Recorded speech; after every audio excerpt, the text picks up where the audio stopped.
Улуттук идеология боюнча Дасан Исламович өзү айтат, мен биринчи улуттук идеология деп жазгам. Дасан Исламовичтин сунушу менен андай кыргыз дүйнөсүндө канча мүнөт? 15 мүнөт. 15 мүнөт. 15 мүнөт докладчикке 3 мүнөт жарыштырды. Кандай элесиңер? Болобуз. Бешеке. Азыр мындай кылат. Регламентти так белгилеп алат. Биз азыр жана саат 2-ге чейин иштейбиз деди. İşte Жок, эгер башка убакытта мындай кылат. 10 мүнөт берели. Дасан Исламович эки эле доклад узунураак, а калганына кыскараак беребиз. Калганына. Өзү канча сурап? Өзүңүзгө канча убакыт? 10 мүнөт. 10 мүнөт Мейли 15. Эми кошумча сурагысы келсе. Мындай кылалы. Докладчик 15 мүнөт, жарыш сөз 3 мүнөт дегендер кол көтөрүп болду. Болду бүттү. Болду, кеттик. Анда Дасан баштай бериңиз. Урматтуу замандаштар, кыргыз тарыхы жөнүндө 10 мүнөт эмес 10 күн сүйлөсөк деле убакыт аз болот. Биз бабаларыбызды сыйлабагандык болуп калабыз. Бирок мен учкай 5 мүнөт деле бир маалымат берейин барыңыздарга. Акыркы 10 жылда кыргыз тарыхы жөнүндө толгон токой илимий маалыматтар интернетте жайылып жүрөт. Кызыккан адамдар мен оюмча таң калбай койбойт. Кээде 3 айда, 2 айда жаңы маалымат интернетке чыгып атат. Мисалы мына 3 күн мурун эле маалымат чыкты. Хакасиянын Бийик Тоолу жеринде 15.000 жыл мурун курулган имарат табылып атат. Мына месе. Ал ошол маалымат берген Россиянын археологдору айтып атат. Биз Египетти деп отурабыз. Египет биякта эле калды. Мыногу жер астындагы храм Хакасиянын Бийик Тоолу жеринде жаңы аныкталып атат дейт. Биздин маалымат кыргыз тарыхы жөнүндө жыл өткөн сайын улам толукталып атат, улам байып атат, улам кеңейип атат. Эми мен аларды козгобой эле мен 3 эле тарыхый булакка көңүл бурайын. Мыногу китеп 85-2009 3 жылы чыккан мыногу китеп Кыргыз тарыхы деген китеп. Муну кытайлык кыргыз тарыхчы белгилүү, окумуштуу Анвар Байтур жазган. А киши 85-жылы жазган, 2003 жылы кыргыз тилине кимдер которгон? Академиктер которгон. Какеев деген, Плоских, Асанканов, Жунушалиев, Андашевдер. Демек, бул илимий китеп. Бул илимий китеп. Муну жомок же божомол же санжыра деп айтууга эч кимдин укугу жок. Мен ушул жерден бир эле сүйлөмдү окуп берейин. Тарыхый маалыматтарга негизделгенде кыргыздар ата мекенибиздеги эң байыркы улуттардын бири болуп, алар эң мурда азыркы Батыш Сибирь, Енисай дарыясынын баш агымындагы райондор менен Тянь-Шань жана анын батыш жактарындагы Орто Азия райондорунда жашаган эң байыркы адамдардын урпактары болуп эсептелет деп жазып атат. Мынтип болот. Бул райондордо алып барылган археологиялык табылгаларга караганда кыргыз элинин ата-бабаларынын тарыхы божомол менен мындан 300.000 жыл мурдагы байыркы таш кылымынын түпкүрүнөн башталат. Биз талашып атабыз 6.000, 3.000, 5.000, 7.000 деп. Бул болбогон сөз туугандар. А бул жазып атат, муну шилтеме кылып, биякта Кытайдын илимий булактарына таянганын берде келтирип атат. 3 илимий Кытайдын булактарына таянып, барактарын 58-жылы чыккан китеп, 37-жылы чыккан китеп деп негиздеп атат. Эми муну мен жазган жокмун. Муну которгонда мен эмесмин. Ошон үчүн муну маалыматты бир эске алыш керек. 300.000 жыл. Эми бул маалымат бөлөк илимдин тармактары менен бекемделет, тастыкталабы? Бекемделет. Мунуга атлас. Дүйнө тилдеринин атласы деген китеп, бул китеп 96-жылы Лондондон чыккан. Буга кыргыздын дагы, орустун дагы, түрк тилдүүлөрүнүн тиешеси жок. Мына ушундай көлөмдүү китептер дагы мынтип айтып атат. Байыркы тилдердин бири бул түрк тилдери, Алтай топ тили деп атат. Илимий негизде мынтип айтып атат. Сүйлөө мүмкүнчүлүк 250.000 жыл мурда пайда болгон. ошол сүйлөө мүмкүнчүлүк өркүндөгөн бара тилдер дагы сөздөр дагы татаал болгон. Ал эми алгачкы тилдер бир муунду кыска жөнөкөй болгон. Бул илимий булак менен 1996-жылы Москвада чыккан түрк тилдери 97-жылы. Бул Бишкек, бирок муну переиздавать ettiniz да. Жок. Биринчи баскысы. Өзүнчө тияктан чыкты. Ал кийин чыкты 2001-жылы. 90 ал эми бул маанилүү эмес кайсы жылы чыккан. Бул Россиянын илим көздөрү чыгарып атат бул китеп. Ушул маалыматтарды анан кийин дагы бир чоң илимий маалымат чыкты, Марков деген. Ал микробиологияга таянып, тилдин жаралышы, тилдин өнүгүшү жөнүндө 2 том китеп, баасы 3600 сомдук. Мен ушуну сатып алдым. Демек биздин тилибиз эң байыркы тилдердин катарында кирет. А жөнүндө Путин дагы жакында айтты. Мына бул илимий маалыматтар, дагы бир илимий маалыматтар, мыногу Россия Илимдер Академия тарабынан илимий журнал. Бул 85-жылы чыккан, мыногу болсо 92-жылы чыккан. Мына ушул маалыматтарда эмне деп атат? Хакас жеринде, Сандык өрөөнүндө, Аксы-Дарыянын боюнда, Каратоо аскаларында жылдыздар 50.000 жыл мурда чегилген деп атат. Хакас биздин түпкү мекенибиз. Ал жөнүндө мына 97-жылы чыккан карта баяндайт. Хакас жеринин картасы бул Союз тарагандан кийин чыккан. 97% жер суаттары кыргызча. Кыргыз 4 кылым мурда чегинген, ал жерден кеткен. Бөлөк бир да элдин тили менен аталган жер суу жок. Бу биздин бабаларыбыздын мекени. Ушул маалыматтар биригип келип, жанагы 3000, 5000, 7000 деген жылды бер жака эле жылдырып атат дагы. Токотери 10 жылдан бери Хакас жери дүйнө археологтордун ыйык туткан Меккасы деген атка конду, расмий конду. Бу биздин бабаларыбыздын мурасы, дүйнө археологтору үчүн ыйык улуу дегенди түшүндүрөт. Анан бер жака тимеле коюп, жылбай эле коеюн. Биз 7000 жыл, 5000 жыл деп отурбай эле, биз Путин айткандай 6 ай түрк элдеринин бешиги деп айтты. Расмий айтты болгондо да. Ошого таянып, илимий булактарга негизделген өзүбүздүн байыркы тарыхыбыздын биротолу түп тамырынан айта беришибиз керек. Мунун мааниси эмнеде? Мааниси биздин бүгүнкү турмушка түздөн түз байланыштуу мааниси. Мына канча миллион жыл түркүн жаныбарлар жашап келатат. Макулуктар, кумурскалар, балыктар, канаттуулар. Булар эмне үчүн нече миллион жыл тукум курут болбой жашап келатат? Буларды ким башкарат? Мисалы бир балчелекте 50.000 ары бар дейт. Буларда президенти жок, жогорку кеңеши жок, өкмөтү жок. Кудай иши жашап келатат. Чабалекей менен бүркүттөр, карга кускундар тукуму үзүлбөй эле жашап келатат. А ким башкарып атат буларды? Булар жараткандын мыйзамы менен жашап атат. Жараткандын эреже шарты менен жашап келатат. Табиятта башаламандык жок, табиятта коррупция жок, табиятта акыйкатсыздык жок, адилетсиздик жок. Биздин бабаларыбыз 100.000 жыл бою жараткандын мыйзамы менен жашап келген. Ошон үчүн кыргызда айткан, мыйзам көбөйгөн сайын турмуш бузулат деген. Кыргыздар айткан, мына кыргыздын коом түзүлүшүндө Египетте кулдар болду, Европада кулдар болду, анан кийин феодал болду, помещик болду, боярин болду, графтар болду. А кыргыздын тарыхында, кыргыз коомунда эгерим жетим болгон эмес, жесир болгон эмес, селсаяк болгон эмес, таштандын балдар болгон эмес, эл башкарган эч ким болгон эмес. Эмне үчүн биз ушул бабалардан калган улуу мураска көңүл бурбайбыз? Мына жалаң мыйзам менен жашап, мыйзамдын миң мыйзамды кабыл алган Америка, өнүккөн бөлөк өлкөлөр бүгүн жарга такалганын көрүп атпайбызбы?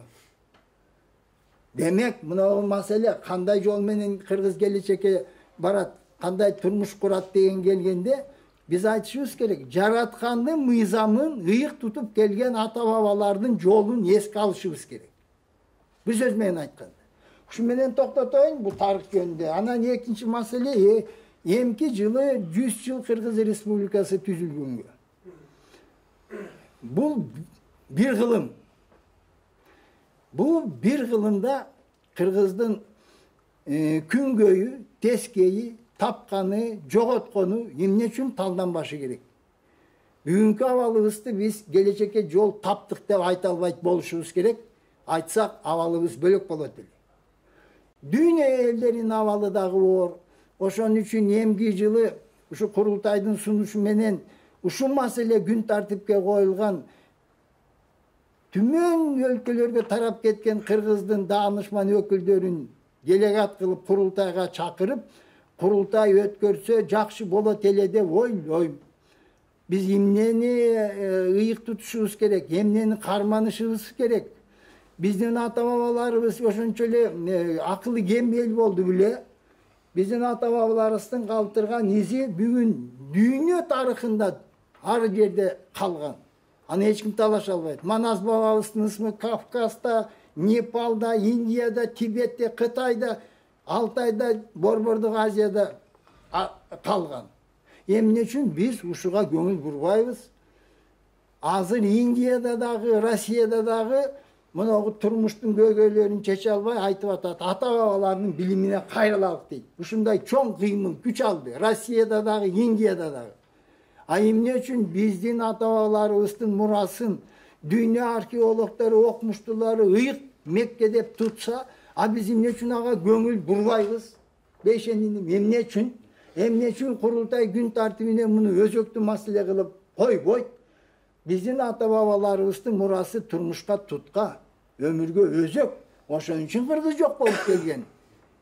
100 000 yıl, 200 000 yıl yoldu basıp Kırgız yok bolup Yok bolup ketken yok.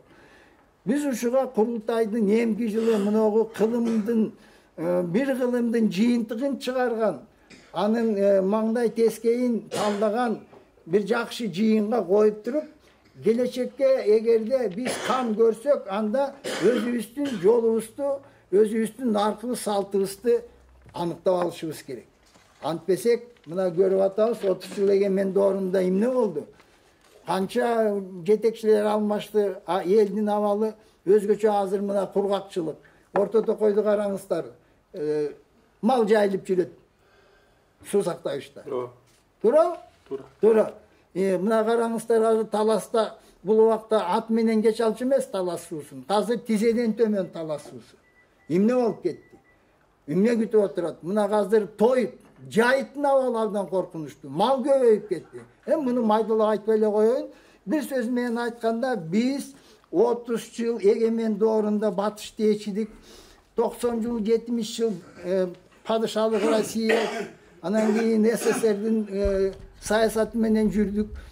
Ança dile jırgap ketken jokpuz bugünkü avalыбызды alsak. Demek biz emki жылы bir adamdın akıllı emes 1000 adamdın 100 000 Kırgızdın akıllı menen kalçap durup biyagı mında eken, biyagı tiginde eken, mınağında kılıp yaşaylık, mınağında kılıp başkaralık.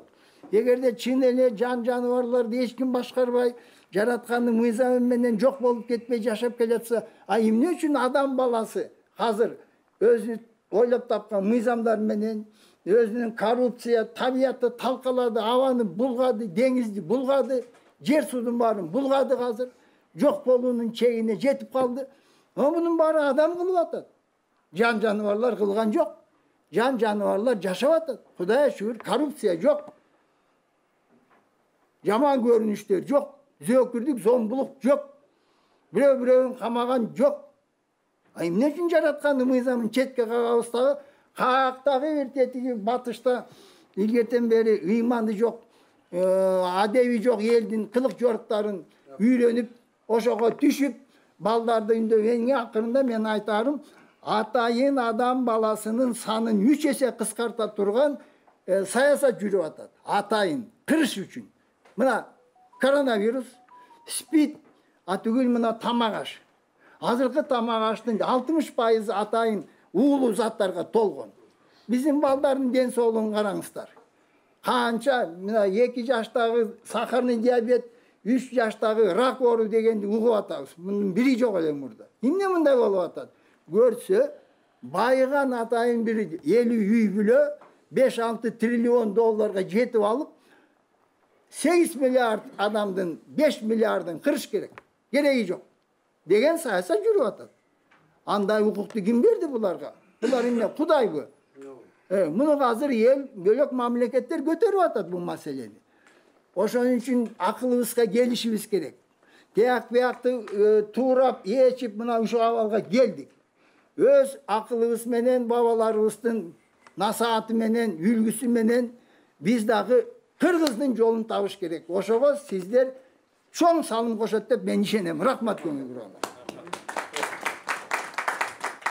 Жасамisa, siz materialыңызды ана бізге беріп қойсыз да. Сіздің материал бойынша менде бір ой бар, шундай брошюрка қылып шығарсақ, ұлттық идеология önce bir брошюрка қылып, тарихты önce bir брошюрка қылып, анан кейін тиги жогорку кеңешке, президентке бергенге. Men daярдап берейин. Эмне үчүн улуттук идеология деген сөз мага жаккан жок.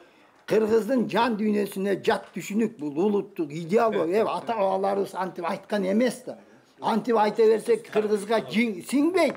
Андан göre minti айтпайлык bu. Kırgızdın dövleti ulu muras, ıyık keres, nasihat, ülgü, sabak dep aytsa Kırgız'a jetet de, tura? Tura. Men жазып берем.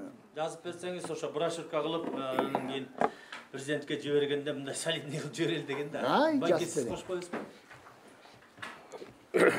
Саламатсыздарбы, урматтуу аксакалдар кеңешинин мүчөлөрү.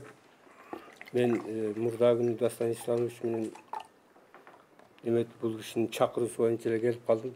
Чакырылган конокмун. Өзүңүздү тааныштырып коесузбу? Мен Кадыралы Конкобаев деген түркологмун. Академияны алып. Эми бул жерде мен бир нерсени айта кетким келет. Азыркы кыргыз коому бөйрөктөн шыйрак чыгарган коомго айланып калды. Кыргыздын баласын, кызын кыргыз тарбиялабай, дүйнөлүк таасир тарбиялап калды. Bir кыргыз bir ой айтса, 10 кыргыз каршы чыга турган заманга келдик. Аны мен айтайын дегеним, кыскалай айтайын. Мына эреки курултай жөнүндөгү конституциялык мыйзамдын кабыл алынышы бұл қанша жылдан берки сіздердің чоң жеңишиңиздер.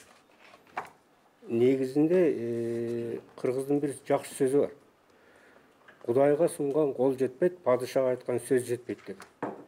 Эгерде туура колдонсоңуздар, ушул конституциялык мыйзамды, кыргыздын көп көйгөйлөрүн президент аркылуу ошол кишиге жеткирип, көп маселени чечүүгө болот.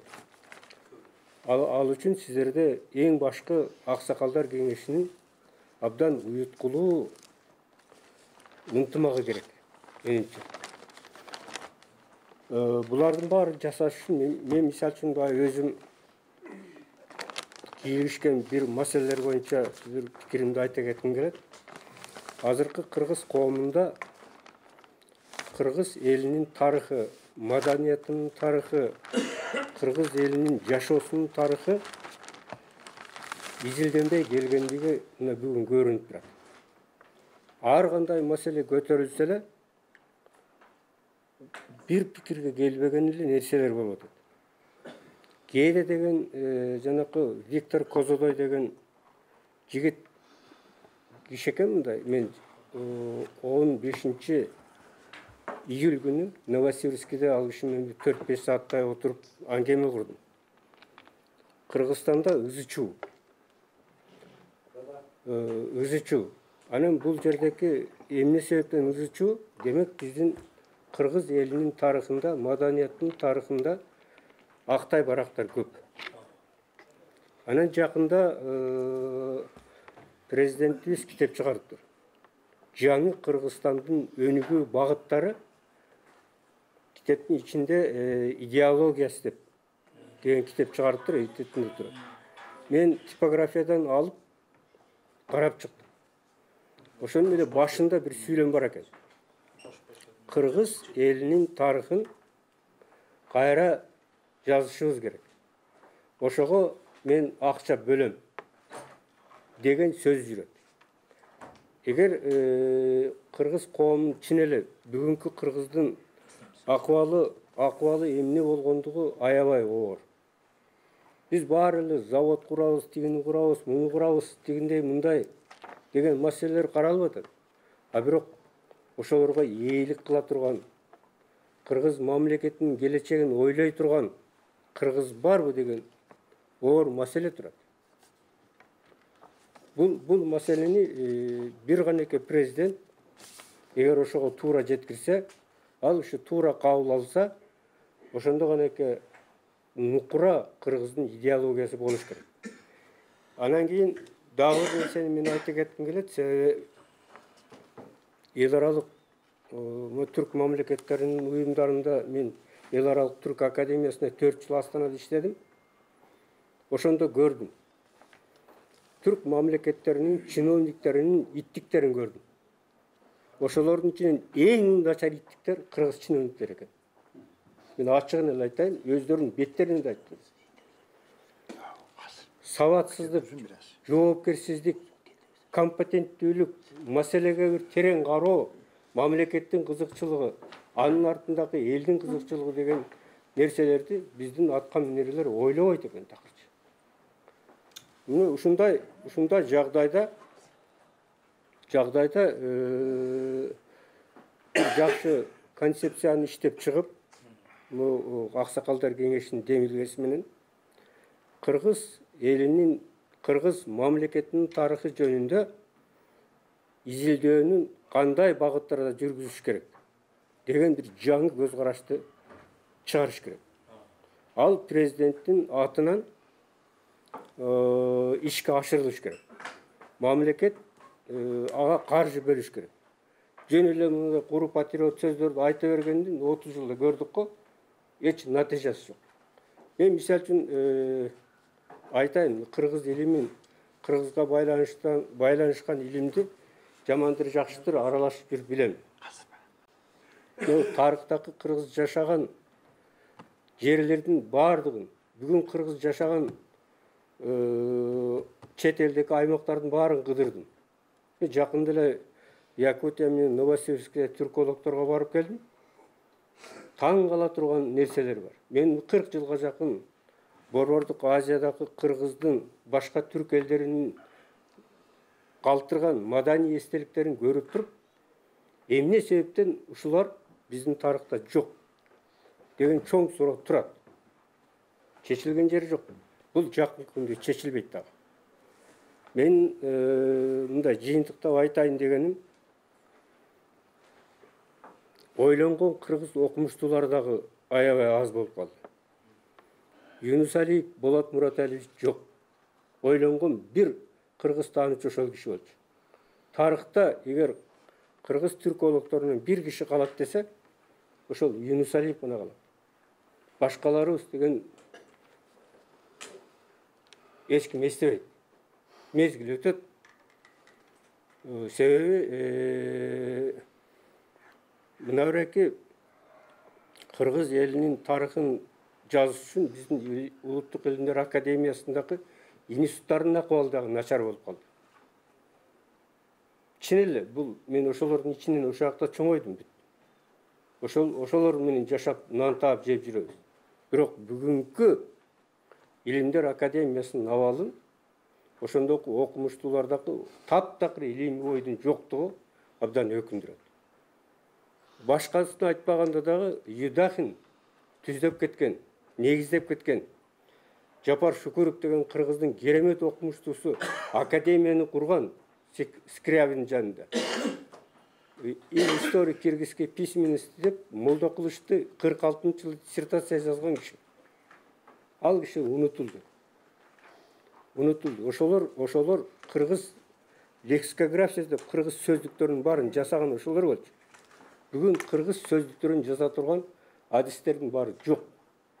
Эң акыркысы мен калдым ошол аксакалдарды көрүп калган.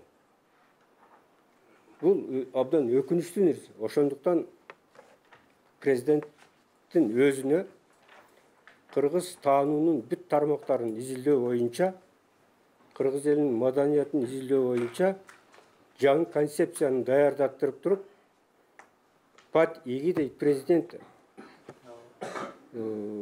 Ошол кишинин гана аты менен каражат бөлдүртүп, изилдөөнү колго албасак болбойт. Ал үчүн бизде адистер да жок. Бүгүнкү Кыргызстанда мындай адистер жок. Биз бардыгын жок кылдык. Ошондуктан байыркы тилдерди билген, бүгүнкү заманбай билимге ээ болгон жаштарыбыз жок эмес.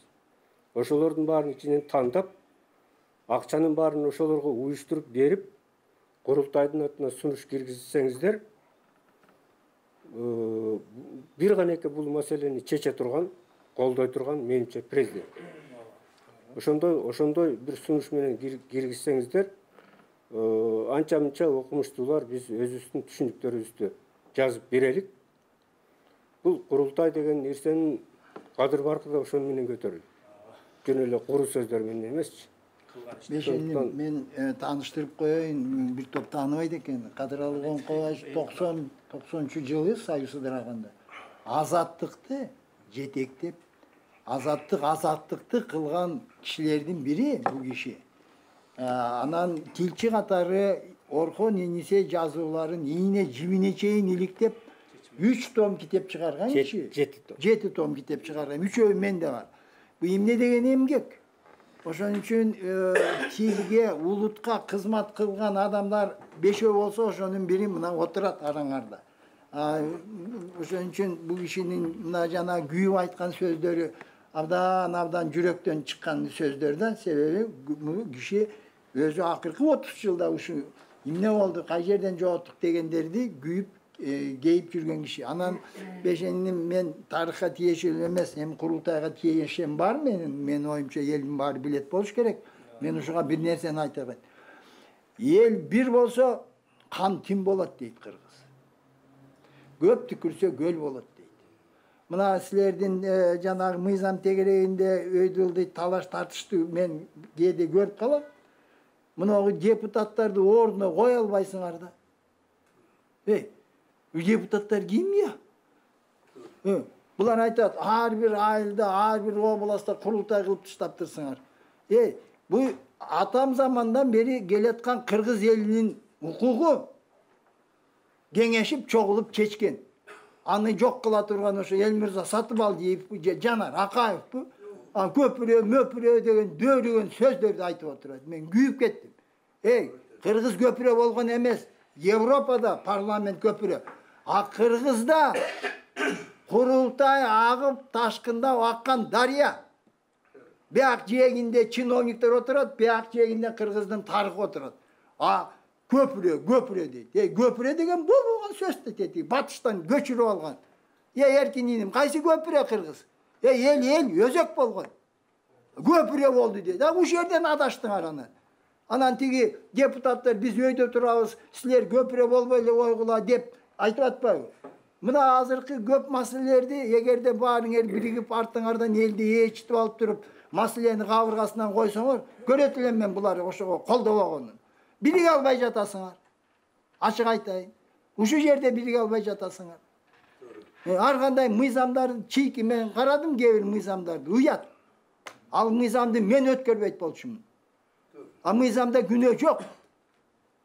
Деги депутаттарга жеткиликтүү айта албай жатпайбы? Негиздей албай жатат. Безграмотный, сабатсыз мыйзамдар жазып атасыңар. Күйгөндөн айтып коеюн. Бул КТР чакырып атат, берип коеюн, рахмат. Алешеке, мен бир сүйлөм айтпайын. Мына эркинде бир аксакалдар мындай бир нерсе бар да. Кыргыз жөнүндө аша чалып айтылган сөздөр аябай эле көп болуп кетти. Кыргыз чын эле абдан түптүү эл болгон. Кыргыздан калган маданият Борбордук Азиянын бардык аймактарында бар. Алтай цивилизациясы деген нерсенин түшүнүктүн абдан терең мааниси бар. Türk mamlekеттeri, Türk elleri, en bayırkı Türk elleri. Жашаган доорлордон калган эстеликтер бүгүн дагы турат. Ордордорунда турат. Жанагы Какасияга мен канча жолу бардым. Монголиядан баштап канча кыдырдым. Жанагы Орхон Энисе жазуу эстеликтерин таап, окуп, ошону жеткем даярдаш үчүнчү. Анан ошондогу менин көргөндөрүм ушул. Анан бул жердеги бир нерсе бизде өтө эле окумуштуулар деле, жөнөкөй кишилер деле ашыкча сөз айтып, ар жак бир жакты кароонун саясат деген нерсени унутуп калышты да. Кыйкырып эле жатышат. Тигинде болуп кетти, мындай болуп кетти. Бул жакта чоң Кытай турат. Үстүбүздө орус турат. Тиякта Америка, Европа турат. Бүгүнкү кичинекей Кыргызстанда биз начар экенбиз, эч нерсебиз жок экен деп өзүбүз кембагал кылып, бечара кылып көргөзүп койдук. Мына бул жагдайларда элди көтөрүш үчүн элди кадимки мынабереки куру айтылып аткан сөздөрдүн баардыгын конкреттүү иш жүзүнө айландырыш керек. Баягыны биздин мамлекеттик катчы менен сүйлөшүп отурсак, неме дейт? Кадеке бул жетип атабы менин айткандарым дейт. Жетип атат дедим. Абдан жакшы айтып атасыз. Бирок сиз жалгызсыз дедим. Ушул иштердин баарын көтөрө турган мамлекеттик түзүлүштөр кайда? Кайда министрлер кайда? Министрликтер кайда? Десем, мен өзүм жалгызмын дейт, башка жок дейт. Структурасы да жок. Ошондой жагдайлардын баардыгында бүт мамлекеттик Алдында толгон токой структура турат. Анан кийин бул жагдайдын баардыгын көпчүлүк учурларда кыргыз таануу илиминин бүгүнкү жетишкендиктеринен эч нерсе жок. Үстүртөн маалыматтарды айтып атышат да. Ошол биздин деле ой тилек максат ошол. Азыр биз бүтүрүп койчу. Мына хронология Кыргызстандын бекитип курултайда. Анан биз президентке тапшырсакпы деп ойлогонбуз. Биз тапшыргандан кийин президент Академия наука жиберет да. Академия наука анан отуруп алып изилдейт, тактайт, китептерди чыгарат, мектепке, институтка жаңы тарыхты чыгарат да. Бизде ошондой максат тилек бар. Ошон үчүн чогуу бирге иштешелик. Академия наука менен курултай чогуу бирге алдыны көздөй кетелик. Сизге чоң рахмат. Анда могу маселе боюнча байке. Мындай кылалы. О кишилерди биз мына көбүз азыр жүзүн көрүп атабыз. Бул тарых. Жарым сааттан эчтеке болуп кетпейбиз туугандар. Мындайды кулагыбызга салып калсак, кандай сонун? Жок, сектор эмес. Туруп кетпа сен. Рустам байке, отуруңуз азыр баштайбыз. Биз атайын келдик. Мен Жалал-Абадтан түнү менен жүрүп келдим. Ушулга келип силер менен баарлашканга түнү менен жүрүп келдим. Айнанайын туугандар. Тарыхты. Жок, мындай. Рустам байке. Жок. Жок, кусса Жарышпаса бул киши бүткөнө сизге беребиз сөз. Жок, сөз ошондой. Жөн эле убакыт өтүп атат. Билбейм ким чакырды. Жөн эле убакыт өткөрүп атасыз. Сиз айта бериңиз. Рустам байке, 2 мүнөттөн деп атпы. Рустам байке, балаке 2 мүнөтү бар, бүтөлөк да, бүтсүн да анан кийин сиз сүйлөйсүз. Убакыттын бардын жеп жок кылдыңыз да. Өзүңүздү Жөн эле убакыт өтүрдүңүз. Айта бериңиз. Бир суроо бар. Айта бериңиз. Рустам байке. Жеп жок кылдыңыз. Мен жок кылбайм. Жок, сиз материалыңызды бизге табуулабай, бизге түшүндүргөнгө келдиңиз. Сиз байке айта бериңиз. Айта бериңиз байке.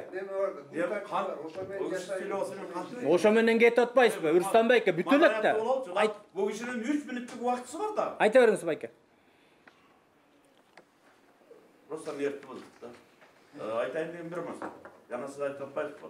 Тарыхый кыргыз тилин, динин билген, душасын билген адам жок да. Ошол жаштарды чекеден издеп көрбөйлүбү?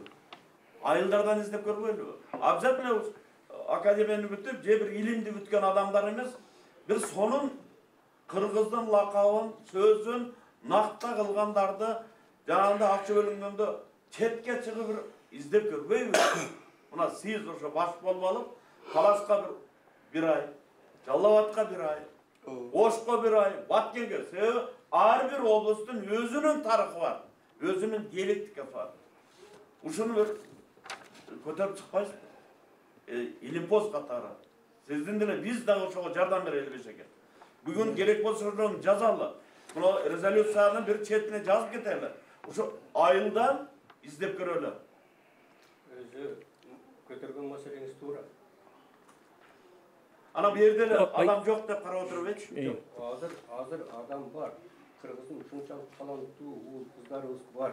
Kudayga şükür. Bирок ошолорду жолго кое турган мамлекеттик түзүлүш жок болду. Мен мисалы үчүн мына кечээ эле ишчимен кан өтүп кетти. Якутиянын федералдык чоң университетте Кыргызстанга деп бир орун бөлдүм магистратурага. Якут тилин үйрөнүш боюнча. Бир жигитти тапсам, менин апам неметпей койду, барбай калдым. Баягы бир жылы ШОСтон Muratbek İmamoğlu ШОСтун секретары болуп турганда эски Кытай тилин үйрөнө турган балдарды табайын. Сен ШОСтон акча тапчы. Десем акча тапты. Adam. Бир кыргыз табылбай койду. Ала табылбайт. Бала табылбайт. Азыр акча керек алардын баарына. Окутуш керек да алар. Акыбал айтканыбыз туура. Бирок мамлекет ушул иштердин баарын баштаса, анан ушундай көнүп калган бизде монополист окумуштуулар болуп калды. Эч нерсе жасабайт, бир нерселерди кайталап эле көчүрүп эле отурушат. Азыр илимий ой жок. Ушундай акыбал Başka tema olup kaldı. Макул, биз Men bir soru bereyim. Siz İlimler Akademiyası'ndan gelgen katlarında. Ben de ilim posu men de ilim posu katarında sizge bir soru bereyim. Siz takta berseniz de verin. Başka mamleketlerde ilimge olgan göz karası başkaçarak. Mıyzam türünde dağı ataylap finansirone bölünöt. 0,7% geçeyim mesela. Bizim Kırgızistan'da kaça prosentke bölünöt şu an? Kırgızistan'da 0,2% balkim vardır. Bирок жаңы мыйзам кабыл алынды. Ошондо 1% бюджеттин акчасын илимге бөлөбүз депти. Ал 1% баягы министрликтен жигиттерден сурасам 5 миллиард сом 24-жылга бөлүнүп. 5 миллиард сом бөлүнсө, жакшы. Yani bunu aytkanın sebebi ilim yok degenge men işenbeyim. İlim var. İlimdin her bir ele bardığı praktika yüzünde işe aşışı mümkün emez. Bu dünya yüzünde bol kiratan var. Realda uluktur dünyada. Bırak, oşan işe aşırış için mamleket tarafından ilimge olan göz karşı özgörüş gerek. Özgörüş gerek. Anda ilim önük boy. Emnege?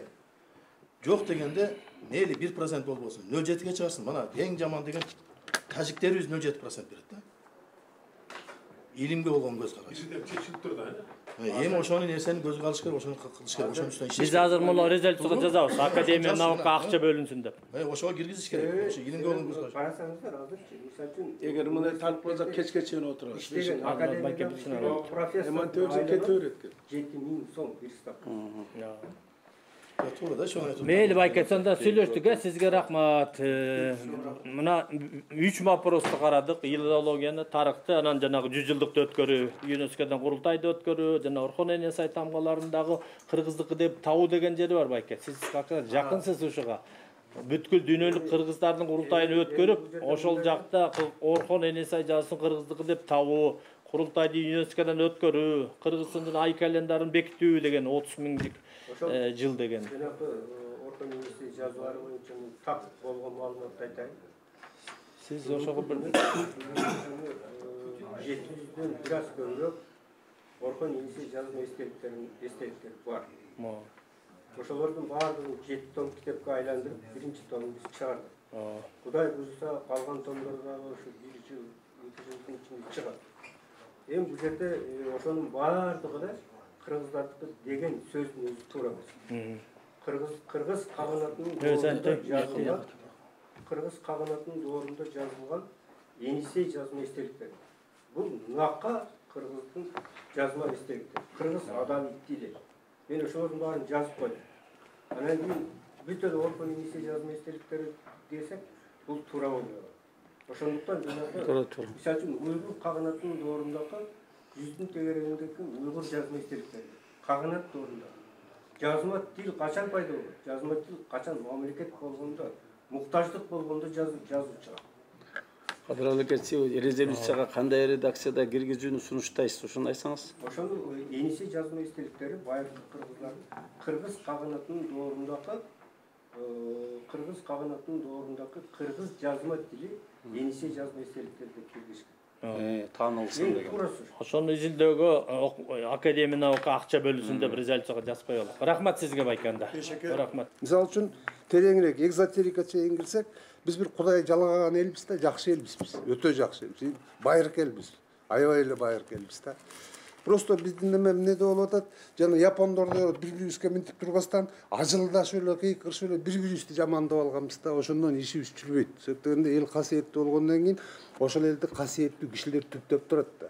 Бири-бирибизге бөгөт коебуз да, өзүбүздүн ишибиз жылбайт да.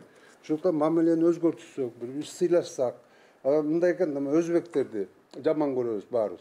Мен өзбектерди карап туруп таң калам. 9-та жатышат, 4-тө турушат, оокатын кылышат. Анан аларды жана неме деген бар, субординация деген. Мындай билимдүү киши болсо сыйлашып кое туруп, угалык биялык деш, бири-бирин угат да. Бизде бак бир ким айткандай, кыргыздар силердин бедаңар немеңер эмнеде дейт. Не десем, 40-тан өткөндөн кийин эле байкө болуп баштайсыңар дейт. Сүйлөтпөй элесе жонтурча. Мен айтып атпайбынбы деп эле баштайсыңар дейт да. Ошондуктан мындай да. Жана тетик киши айтып атпайбы, мен сизди да жакшы таанышпыз көздөй. Мен момундай офисте жашап чоңойдум, офисте. Момундай столдун үстүндө уктап чоңойдум. Анан ошонун баары тең талап кылдым да, окудум мен, көп окудум. Чын.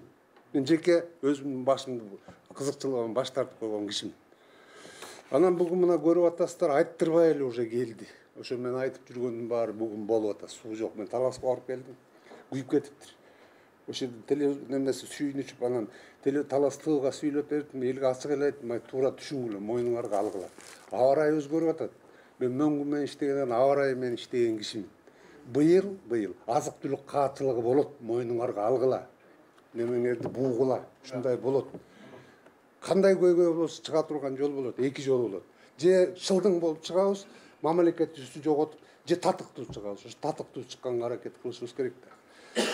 Анан мынакей боону былтыркы курултайга берилген дүйнө жүзүнө кайрылуу болчу. Дүйнө жүзүнө ушу биздин мөңгүлөр жөнүндө айтып берип атам да. Себеп дегенде Борбор Азиянын немеси бар. Географиялыктын, геосаясий өзгөчөлүгү бар. Борбор Азиянын тарыхый вазипасы бар жер бир. Бул жөн жер эмес. Борбор Азияны мекендеген элдердин тарыхый мартабасына мөңгүлөрдүн философиясын түшүндүрүп, дүйнө элинин көңүлүн бияка буруш керек. Болбосо бизди чоң геосаясий оюн жүргүзгөн мамлекеттер башкарып атат. Биз баягы өзүбүз чуулаганыбыз эчтеке кыла албайбыз. Биз чоң чогулушка кийрибейт. Бар, чыгып турчу эшикке, өзүчө сүйлөшүп атабыз деп коет. Ондо жана Совет Безопасностька бизди кийрибейт. Өзүбүз эле моюнча төшүбүздү каккан менен биз просто малчы эле экенбиз да. Буга чейин 70 жыл орустун малчысы болуп келиппиз да. Эми бүгүнкү күнү могу пандемиядан кийин азыр дүйнө эли өзүнүн өнүгүү жолун издеп турат. Ар бир эл. Ал тургай дүйнөлүк үстөмдүк үчүн бири-бирин согушка барышып атат да. Ушул убакта пайдаланып дүйнө элине кыйкырып өзүбүздү таанытып албай, бири-бирибизге кыйкырып өткүзүп жиберип бул учурду. Анан кийин кайра эле баягы орустун колун өп, түрктүн колтугун жыттап, Кытайдын көчүгүн өп калып калышыбыз мүмкүн. Болбосо мынакей тарыхый далилденген мунун баары. Биз өтө мыкты элбиз. Биз 7 жыл мамлекет түптөгөн элбиз. Ошону азыр айтыш керек. Кеп мамлекеттин кичекейинде, чоңунда бай кедейин эмес, кеп элдин мартабасында. Биз мартабабызды көтөрө албай атабыз. Биз баягы жылдыз санаган, түндүктөн жылдыз карап жаткан эле азыр курсагыбыз эле ток, жер карап калдык, көкүрөгүбүз бош болуп калды, башыбыз чылкыйып калды. Жерден эле тыйын издеп калдык да. Жерде түгөндө окшойт, мөңгү атакага киришти. Жакында мөңгүндө эле талап кетиши мүмкүн. Ушундай болуп атат, акыбал ошого келип атат да. Анан мен сиздерге өтө көп неме бар экен да. Ар бир муунун бир өзүнүн бир жонун артылган вазипасы болот экен да. Биздин чоң аталар революцияны көрдү, граждандык согуш, жарандык согушту көрдү, курттады, биттеди, неп, септен улуу ата мекендик согуш болуунан калыбына келди да. Бирок 70 жылда кайра жыгылып калдык. Эми ушундай учурга келдик. Азыр деле могу Украина менен Орустун ортосунда маселе качан бүтөт биз билбейбиз. Биз азыр өзүбүздүн өнүгүү жолубузду издешибиз керек. Өзүбүздүн кантип өнүгүп чыгабыз. Жалаң эле Кыргызстан эмес, Борбор Азия боюнча издешибиз керек да. Ошондуктан могу кайрылуу окуп берейин. Туура көрсөңүздөр, дүйнө элине кайрылуу жасайлы. Ошо былтыр кетмек. Былтыр катыштырбай коюшту. Sen delegat emes ekensиңдер. Мен түшүнгөн эмесмин делегат болуп келиш керек экенин. Birden de tarqatып koyuyor. Жок, ушу бирөөлөр. Же болбосо мындай кылалык, Мен сүйлөп берейин, сени таратып берип койгула, могу. Ооба. Анан мындай да группага таштап кой. мындай да бул жердин географиялык анан мындай геосаясат мындай да бизге убагында арип таанытыптыр да китеп окуганды билсин, анан кат жазганды билсин деп. Анан арифметика окутуптур, кыйын санаганды билсин деп. Бирок терең билим бербей коюптур бизге. Сабат асыраак кишини башкарган жеңил да. Мүмкүн ошо социалисттик вакуумдун ичинде туура эле болгон сабат деңгээлибиз. Бирок дүйнөгө ачылсак сабатыбыз жок болуп калбадык. Мына анан келип туруп Акаев окумуштуу эле тиги жогорку окуу жайлардын баарын талкалап кетип, өзү түшүнбөй талкалап алды анын баардыгын. Балдарыбыздын сабаты жок калды, адистер жок. Эртең ошо Кытай кирбесин болсо, эртең Кытайдан суранышыбыз мүмкүн кел иштетип берилесизби заводдорубуз деп. Таласта бир завод коюшту, чип чыгарган. Мына талкаланып калды, иштете албай. Кыргыз иштете албай койдук, жөндөмүбүз жок экен техникагачы. Мисалы үчүн аба ырайы шартына, өз өнүгүү чөйрөсүнө басып өткөн тарыхый жолуна, анан эскерттин жөндөмүнө жараша бир кишиникин эле бир элдин кулк мүнөзү калыптанат экен да. Биз руханий эл экенбиз, руханий. Манасы бар, жомогу көп ушундай эл экенбиз да. Япондор менен немистер бар, техникалык эл экен. Мисалы үчүн орус бул немелер баягы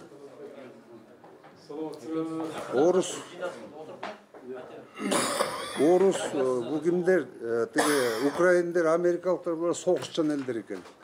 Кытайлар булар деген дыйкан эл экен. Биз руханий эл экенбиз. Демек ошого мындай багыттап иш кылышыбыз керек да. Жана конституцияны жасаарда деле караш керек баардык жагын. Биз бир бетке карап алып иштеп атабыз да, 4 бетке караш керек. Бүт жагын саясий да, экономикалык да, социалдык дагы, экологиялык жагын карагандан кийин бир пикирге келиш керек да. Анан жана ким айтып атпайбы, туура айтты Дастан Исламов, жана улуттук идея. Идея деген жок бүгүнкү. Акыркы коммунисттик идея менен өлдү. Акыркысын ким кылды? Эсир кулагандан кийин өлдү. Анан Дэн Сяопин дүйнөнү кыдырып келди, Кытайларга минтип айтты, бай кыла деди. А коммунисттик идея боюнча тең жаша кылабыз. Себеп ал айтты, бай кишилер болбой мамлекет күчтүү болбойт экен деп, Кытайлар ошону эле күтүп турган экен, бүгүн эң көп миллиардерлер Кытайлар болду да. Алар китайский мечта дейт, Кытай деген үмүт деген улуттук идея менен жашап атат да. Ошондуктан улуттук идеяны көтөрүшүбүз керек. Идеология деген бул тар нерсе болот экен. Анархистик идея, фашисттик идеология, коммунисттик идеология деген болгон. А жалпы көп улут жашаган жерде ал мисалы үчүн улуттук идеянын мындай мисалы үчүн моно эл жашаган жерде жакшы болот экен да, япондорго Кудай анан император дейт. Анан үчүн кызыгып кирдим. Еврейлерге чулар кыйын эле булардын улуттук идеясы эмне десем, алар айтып атат, биз дейт еврей элинин адамзат баласынын астындагы вазипасын билбей туруп айта албайбыз дейт. Мага дуң деди. Но кыргыз эли акыркы муз каптоо болгондо 12 000 жыл кийин ушул жака самсып келген кишилерди асырап калган элбиз биз. Биз кыйын эл болгонбуз. Биздин тарыхты жок кылынган, атайын жок кылышкан да. А мындай логика менен кирсе, таап чыкса болот ошонун баары. Мен могу тарыхчыларга кайрылат элем. Туура эмес жакты иштешип атат да, көбүсү туура эмес жакты иштешип атат. Багыты болсо азыр мен ойлойм, мына веттердин немеси бар экен, индустар. 8000 жылкы тарыхты тапса болот. 12 000 жыл кийинки тарыхты тапса болот да. Просто мен тарыхчы эмесмин. Бирок билем да ошол жакта бар экен, окуп табам. Анан сиздер туура көрүңүздөр, бул жакшы болду, мынакей ишиңиздерге ийгилик каалайм. Siz Rüstem'de idea var, sonuç var. Sizde monoну жакшынакай жазып бериңиz жакшынакай. Анан биз президентке тапшырабыз. Идеяңыз жакшы, мына Борбордук Азияны согуштук аракети жок регион кылабыз дейт. Бул анткени биякта суу бар деп атат да. Эң сонун идея. Колдойбуз муну. Жакшылап жазып кагаз бериңиз бизге. Биз ошо боюнча кете беребиз алды. Так, 4 маселе бүттү. 5-чи маселе. Так, элдик курултай жөнүндө Кыргыз Республикасынын конституциялык мыйзамынын толуктоолорду өзгөртүүлөрдү киргизүү. Муну сиздерге таркаттым долбоорду. Окуп көрдүңөр, тааныштыгыңар болуш керек. Бул жерде мындай болот. Азыр эгер биз жогорку кеңешке мыйзамды алымча кошумча мыйзам аркылуу мыйзам түрүндө жиберсек, Biz kurultay ötkөрüp, kurultayda bekitip, anan keyin жиберишибиз керек да. А bizde уже kurultay ötkөрүү үчүн ноябрь, декабрда болот. Ошон үчүн убакыт өлөт. Азыр мен ошон үчүн сиздерге кыска, тез, мыйзамдуу бүтө турган жолун сунуштап атам. Бул жерде президенттин өзүнүн жарлыгы гана президент кол коюп коет, ошо менен иш бүтөт. Кече күнү өзүңүздөр көрдүңүздөр, биздин мыйзамга кол коюлду. Мыйзамда жазылып турат. Мына 14-чү беренесинде кабинет министрге Акылбек Жапаровга жазып атат. Сиздер ушул элдик курултай жөнүндө конституциялык мыйзамга калган мыйзамдарды шайкеш келтиргиле деп атат. Мына шайкеш келтиргиле дегенде булар азыр жаңы мыйзамдарды жазат. Жаңы мыйзамдарды жазганда биз сунуштап атабыз, бул жерде жанагы буга чейинки жергиликтүү курултай жөнүндө мыйзам бар. Биринчиси, экинчиси буга чейинки 21-жылы кабылган 15-октябрда жергиликтүү өзүн өзү башкаруу органдары жөнүндө местный администрациялар деген мыйзам бар. Ошол мыйзамдын 61-чи, 67-чи, 68-чи беренесинде 3 беренесинде жазылып турат. Жергиликтүү эл чогулат, жыйналыш кылат, чогулуш кылат, курулуш кылат, курултай кылат. Курултайдын чечимдерин бийликке тапшырат деп турат.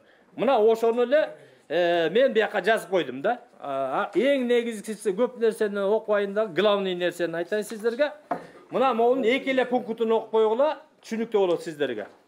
Биринчи пунктунда Кыргыз Республикасынын министрлер кабинети жана Кыргыз Республикасынын президентинин иш башкармасы элдик курултайда көтөрүлгөн элдин көйгөйлөрүн чечүү үчүн биргелешип жол картасын иштеп чыксын, ошого ылайыктуу иш алып барсын. Бул президент Кабминге Акылбек Жапаровго тапшырма берип атат.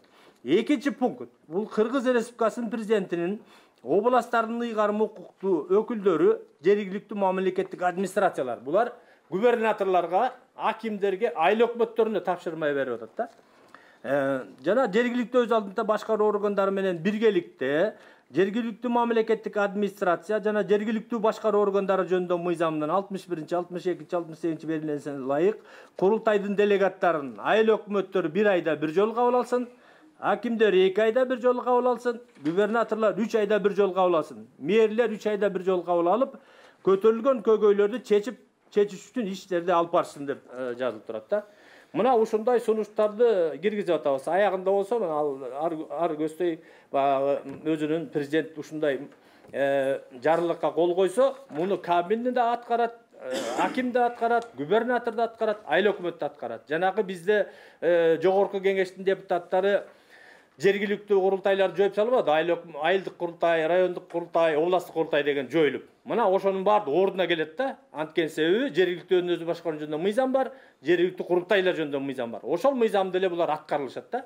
Мына ошол үчүн ушундай деп сунуштап атабыз. Муну эми бүгүн президентке кетиребиз. Кудай буйруса, президент ушуга кол койсо эле биздин мыйзамыбыз ордуна келет. Биз жогорку кеңешке барбайбыз дагы.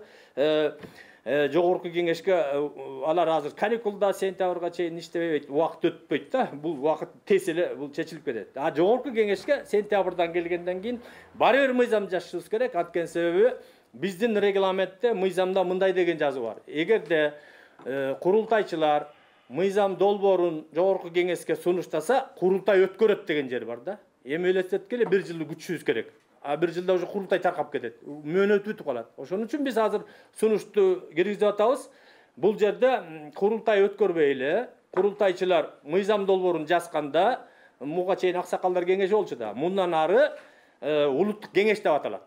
Ошо 17 кишиден турат деп жазылып турат мыйзамда. Ошо 17 киши эле мыйзам долбоорун жазайт, карайт, протокол, резолюция оформить этип жиберет жогорку кеңешке. Ошондой мыйзамга алышыбыз керек. Экинчиден, булар жогорку кеңеш жана биздин кол бутубузду кезип бир күндүк кылып койбоду. Мына окусаңар жазылып турат. Ошо курултай болгон күнгө мөөнөтүнө деп турат. Бул деген бир эле күн болот деген сөз. Ошону ордуна келтириш үчүн баягы биринчи биздин долбоордогу 3 жылдыкты кайра сунуштайбыз. 3 жылдыкты кайра сунуштайбыз да. Ошондо бардыгы ордуна келет. Үчөөнү биз президенттин колу менен, жарлыгы менен чыгарабыз дагы. Жанагы экөөнү аны баары бир президент чыгара албайт. Аны жогорку кеңеш чыгарыш керек да мыйзамда. Ошондо бардыгы ордуна келет да. Биз ошондой сунушту мына суруштап, даяр болуп турат. Ушуну сиздерге сунуштап атабыз. Сиздер колдосоңуздар, ана бүгүн президенттин колуна тапшырабыз, Кудай буйруса. Эгерде ушуга алымча кошумчаңар болсо, ушуга кошумча бериңиздер. Меме жакшы айттың. Бирок жанагы улуттук кеңештеги буларын бу мемеңде жокку? долбоор сунушунда кирбей калдыр. Азыр ол жака айткан. Жок, бул президентке кетип атпайбы? Жок, ошо кетип атканда сен жана айтып атпайсың да тиги мыйзамга өзгөртүү киргизүү деп. Бирок негизги айткан ойлоруң туура. Себеби мынакей жана жаңы кабыл алган мыйзамда да мен кече телевизордон сүйлөп айттым. Ошондо келтирип айтып атат. Жогорку элдик курултайдын делегаттарынын көпчүлүк добушу менен мыйзам долбоору жогорку кеңештин кароосуна киргизилет деп атат. Элдик делегаттардын көпчүлүгү. А курултай жылына бир жолу чакырылат. Анан бир жолу чакырылып анан ошону күтүп отура бермек беле. Анан мен ошондо айттым, келтирип жана эгер өзгөртүү киргизсек, жана улуттук кеңешке ыйгарым укук берилиш керек. Улуттук кеңеш ошо мыйзам долбоорун жогорку кеңешке киргизүүгө акылуу болуш керек деп. Ошону да сөзсүз эметип коелу. Булардан чоң ыйгарым укук курултайга берилип аткан. Анан кийин келтирип жанагы улуттук кеңеште жанагы анан иш регламенти иштелип кабыл алынат. Ошо регламентке кабыл алынганда да жана улуттук кеңештин кичине ыйгарым укуктарын кеңейтсе болот. Жана азыркы айткан сунуштарды камтып жана бир жыл меме 3 жыл бир жыл жанагы курултайдын чакырылышын күтүп отура бербей. Ооба. Ошону жакшылап оформить этип президентке жиберели сунушту. Туура, азыр таке сен экөөңөр сүйлөсүңөр. Мен таке 1 минут маалымат үчүн регламентти жана аксакалдар кеңешинин регламенти бар, ал бүткөн, ал менен иштеп атпайсызбы? Азыр жаңы регламентти жазып WhatsAppка которуп койдук. Бардыңар окудуңар, тааныштыңар. Бул жанагы улуттук кеңеш деген мурдакыдай 1000 эмес 700 кишиден турган, анан улуттук кеңеши 17 кишиден турган регламентти жазып бүтүрүп койдук. Андагы эртең президентке тапшырабыз. Айтып. Ал жогорку кеңеш ошондой кабыл алды. Урматтуу жыйындын катышуучулары, Батырбек. Эми мыйзам боюнча айтайын. Азыркы күндө биз ушул боюнча сунуштаганга элдин толук пикирин топтоп келатабыз. Биринчи талашта өттү, экинчи нарында өттү, дагы ушуну кабыл алганбыз. Ошол резолюцияга, чечимге, жалпы көпчүлүк делегаттардын чечими менен. Анан ушуну азыр шашпай эле, Кудай буйрса бир 15-ине чейин бүтүрсөк, калган бир 4 область калат экен. Анан ошондон кийин жыйынтыктасак бу жерден. Ар бир жылда 30тан мини ГЭС алат, кичи ГЭС. Мына биз ошону талап кылабыз. Биринчи ГЭСтер боюнча ушундай сунуш. Экинчи маселе, бүгүнкү мен муну курултайда да айткам, өзүңөр билесиңер, президент менен жолукканда да айткам, бүгүнкү күнү 1,5 миллион элибиз 30 жылда тентип кетти. Жумушсуздук, жакырчылыктын айынан. Ошолорду кайра кайтарып келиш үчүн 10 жылдык программа, 20 жылдык программа сунуштап атабыз. 20 жылдык программада 100 завод, фабрика салыш керек. 10-15 миңден киши иштеген. Азыркы күнү мына бийлик көрүп атасыңар, кээ бир жерде заводдор салып атат. Сокулукта кафельный салып атат, тиякта швейный цех салып атат, биякта логистический центр салып атат. Бирок бул аз. 100 завод салсак, 10 миң, 15 миң кишиден иштеген. Ошондо биз 15-20 жылда 1,5 миллион тентип кеткен элди кайтарып келебиз Кыргызстанга. Мен тигил курултайда ошону айтканда президентте макул болгон, өзүңөр билесиңер. 1,5 миллион элден айрылып калдык биз. Ошону кайтарып келгенге ушундай сунуш. Үчүнчү маселе бул жанагы электромобилге өтүү. Биз 1,5 миллион элибиз чет өлкөдө жүргөн. Жылга 2,5 миллиард доллар которот Кыргызстанга. Ошол 2,5 миллиард доллар кайра эле Оруска кетет бензинге. Соляркага. Ошону өзүбүздө алып калыш үчүн электромобилге 10 жылдык программа жазып атабыз. 23 жылдан 33 жылга чейин Кыргызстанды толугу менен электромобилге өткөрүп, азыр мына өзүңөр көрдүңөр, Кытайлар да келип электромобил салып атат, Өзбекстан завод салып иштетип атат. Илон Маскка чейин азыр сүйлөшүп атат. Электромобилге 10 жылдын ичинде өткөрүп, толугу менен электромобилди биз элге кредитке бергиле деп атабыз. Илгери берчү эмес беле суудан. Ошондой кылып 10 жылдын ичинде электромобил завод салып, элге кредитке электромобил бергиле деген сунуш. Ана жергиликтүү сырьёдон катализатор чыгаруу завод, бул жанагы бизде машинелердин катализаторун чет өлкөгө сатып атпайбы? Өткөндө бизге курултайга келген бир бала өзү чыгарат экен, биякта месси сырьёдон. Ошо машинанын катализаторун чыгарат экен, анан кийин үйлөргө мор барго, ошока фильтр чыгарат экен. Анан кийин биздин ТЭЦке дагы фильтр чыгарып берем дейт да. Ошону мен мэри менен жолуктургам. ошондой завод салууда. Анан жергиликтүү Сүрөдөн күн нурунан энергия алган батареяларды чыгаруу. Азыркы күнү ТЭЦ Бишкек бар го, ошакта чыгарып атат 10 жылдан бери. Бирок ал Кыргызстанга сатылбайт, бүт экспортко кетет. Ошон үчүн бул жакка күн нурунан чыгарган энергия алыш үчүн батарейкаларды Кыргызга берүү, анан жана шамалдан энергияларды берүү, анан тепловой насос деген бар, аны берүү, ушундай сунуштар. Анан кийин мына азыр жаңы эле Рүстөм байке айтты, экология маселеси дүйнө боюнча 1 градуска ызып, мөңгүнүн баары эрип жок болуп, суу жок болуп атат. Дагы 30 жылдан кийин дүйнө жүзүндө 60% мөңгүлөр, суулар жок болот да. 30 жылдан кийин өтө оор чара болот. Ошол убакта керек болсо бизде дагы мөңгүлөр Кыргызстанда жок калат да. Ошол убакта биз АЭС салгыла деп атабыз. АЭС атомный электростанция. Мунун азыр жаңысы чыккан ядерный. Мына Өзбекстан салып атат, Турция салып атат, Россия салып атат, Франция салып атат. Мына ошондой жаңы технология менен акыркы поколениядагы бул эми 2050-жылдагы программада. Анан кийин Кыргызстандын өзүнүн космосто спутниги болуш керек. Анан дрон чыгарган заводу болуш керек деп атабыз. Бул спутник жок бизде. Бүгүнкү күнү биз эмелерден алабыз, интернет, казактардан алабыз да, интернет. Биздин өзүбүздүн космосто спутнигибиз болсо, биздин өзүбүздүн интернетибиз болот. Анан өткөндө Баткенде согуш болбоду? Дрон жок, ошондо проблема болду да. Азыр мына Украинада дагы биздикиндей проблема болгон. Украинадагы өздөрүнүн космосто спутниги жок. Азыр алар Американыкын колдонуп атат да. А орустардыкы бар, орустар үстүнөн көрүп коеле соқып салып атат тиги дрондор менен. Мына ошол үчүн бул жалаң эле согуштук максатта эмес. Биз дрон чыгарган завод салсак, айыл чарбасында жанагы дары чачып атпайбы пойлерлерге. Дары чачып атат, удобрение чачып атат. Мына ошол үчүн дагы дрон керек. Дрон керек, жанагы келечекте 5-10 жылда көбөйүп жакшы иштеп кетсе, жанагы үйлөргө дарыларды ташыйт, продуктыларды ташыйт, любой нерсени ташыйт. Кийин 10 жылдан кийин 20 жылдан дрон таксилер болот керек болсо. Жанагы асман шарын ачканда айтпадыбы жанагы ким? Араб. Ошондой дроновый таксилер болот да келечекте. Биз ошону жазып атабыз келечекте ошондой болсун деп. Анан кийин эң негизгиси бул кыргызды байытуунун жолу. Кантип кыргызды байытабыз?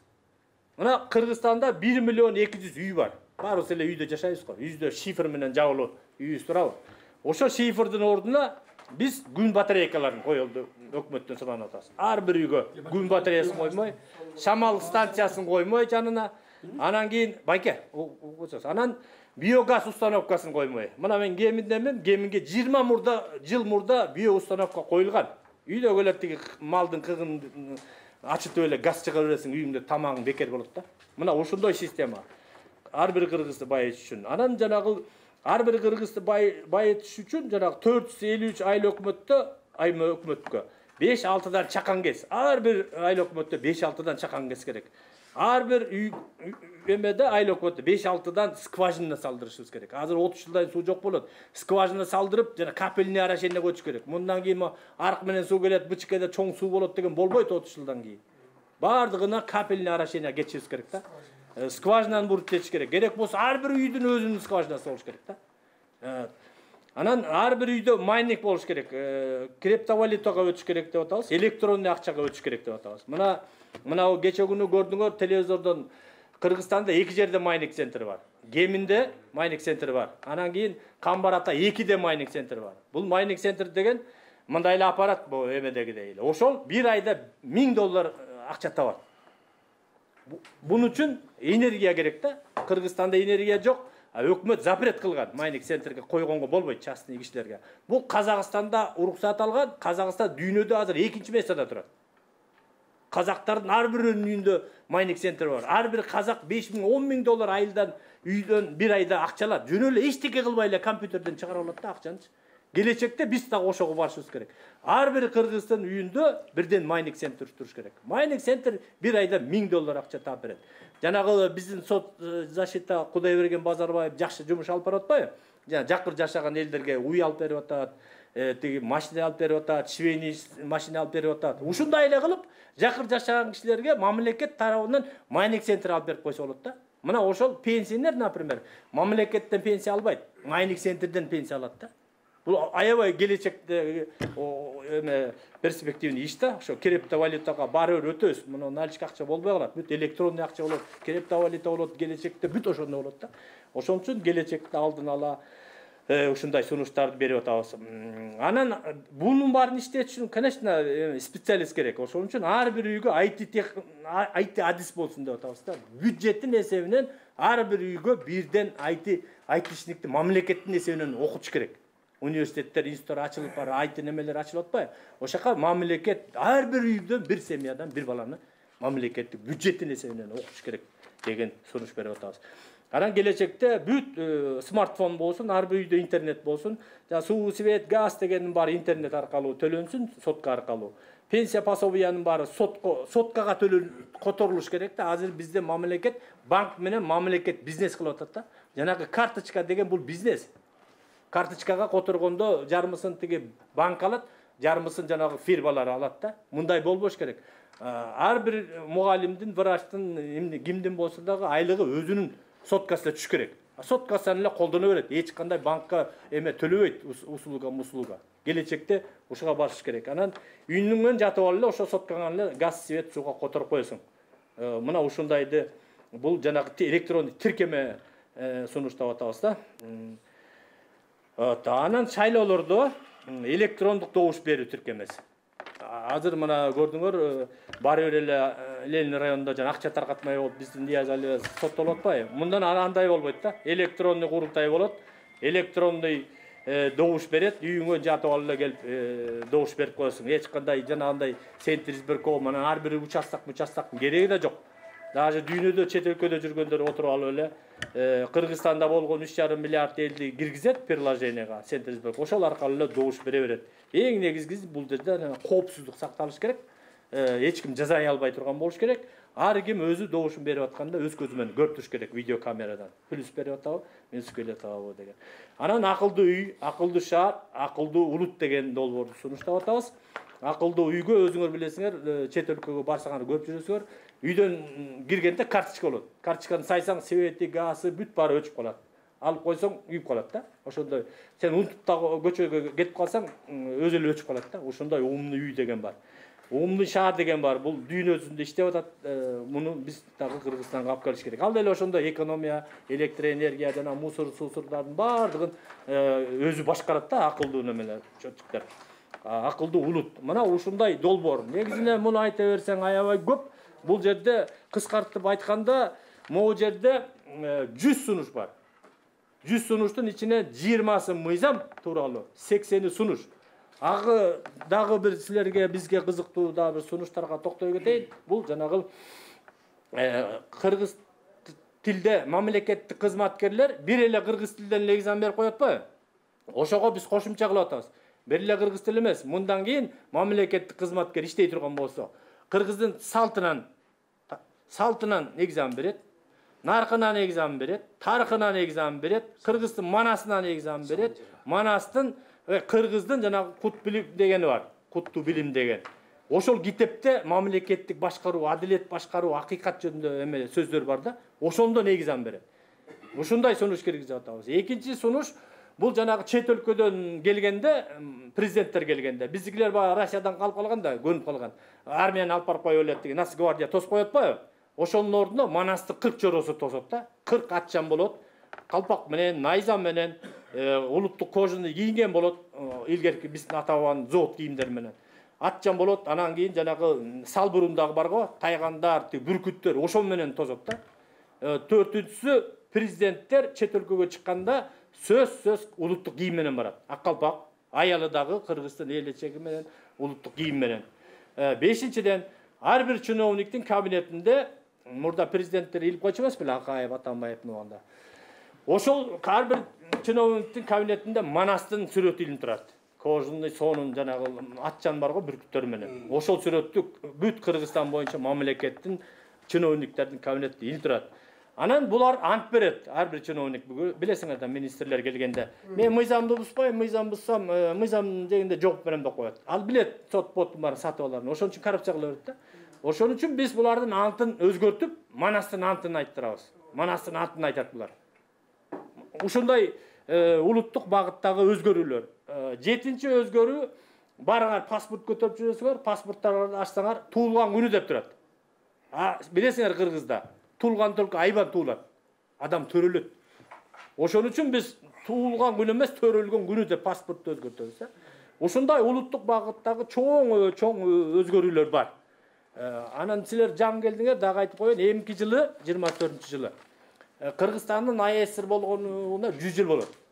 Ошо 100 жылга биз курултайдын атынан сунуштап атабыз.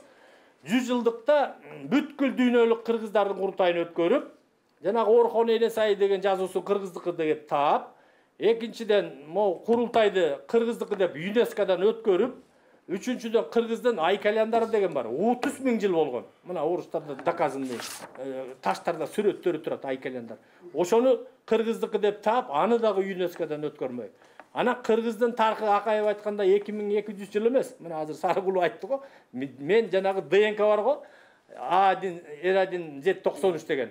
Ошону Кубан Чороев жазган китеби бар. Ошондо жазып атат, ДНК азыр ДНКны эч ким отрицать албайт. Бул фактический, бул точный илим, тигиндей эмес да. Бул 7500 жыл болгон деп атат жанагы биздин Гапла группага. А мен жанагы Сарыгул доклад кылганда Кыргызстанга 2200 эмес 7500 жыл десем Сарыгул мени урушты. Каякта айтасың Кыргызстанга деген 150 жыл деп. Значит 150 000 жыл деп Сарыгул айтып атат. Бунун далилдери бар, фактылары бар. Пусть илим академия далилдей берсин. Мен айтайын дегеним, ошол бүткүл дүйнөлүк курултайды кабыл алып, ошол ЮНЕСКОдан курултайды өткөрөлү, тарыхыбызды тактайлы, наркыбызды тактайлы деген эле сөз да. Ушундай сунушту кылып атабыз. Анан жанагы этно комплекс салуу, 7 областта 7 салсак, анын ичинде эмнелер болот, силерди WhatsApp'тан жибергем, көрдүңөр. Мына ошол 7 областка этно комплекс салынса, ал жерде 40 боозүй болот, ортосунда 9 этаж боозүй болот. 9 этаждын боозүйдө Кыргыздын 9 академиясы болот. Манатчылардын академиясы, акындардын академиясы болот, комузчулардын академиясы, салбурун академиясы. Ушундай 9-чу этажда эң акырсында улуттук академия болот, тиги тамак аш боюнча академия. Анан тегерене балкон, осмотровый менен.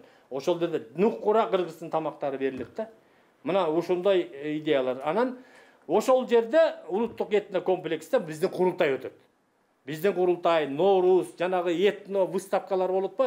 Биздер азыр андай шарт жок, нарында баягы өткөрдү, жерге эле жазып алып, кийистерди, эмелерди көрсөтүп атат.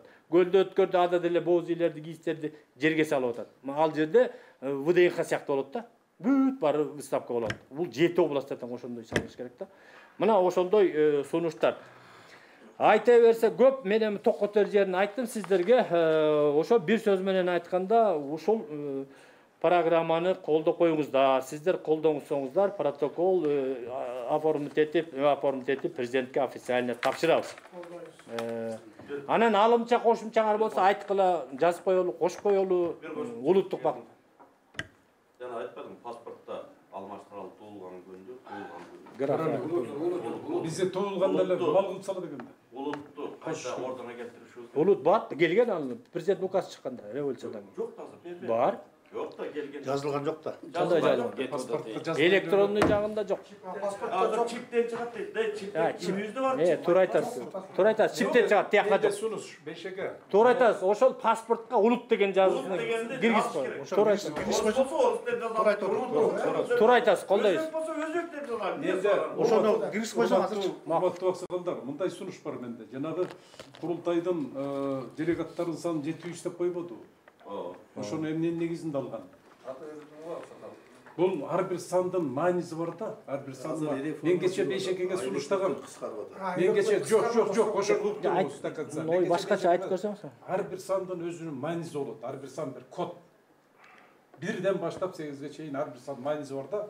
Мен кече Бейшекеге түшүндүрүп, анын бардыгын азыр мен чечмелеп отурсам кичине убакыт созулат. 871 кылалы деп атам. Ошону биз сунуштайлы. 8 деген сан бул чексиздикти билдирет.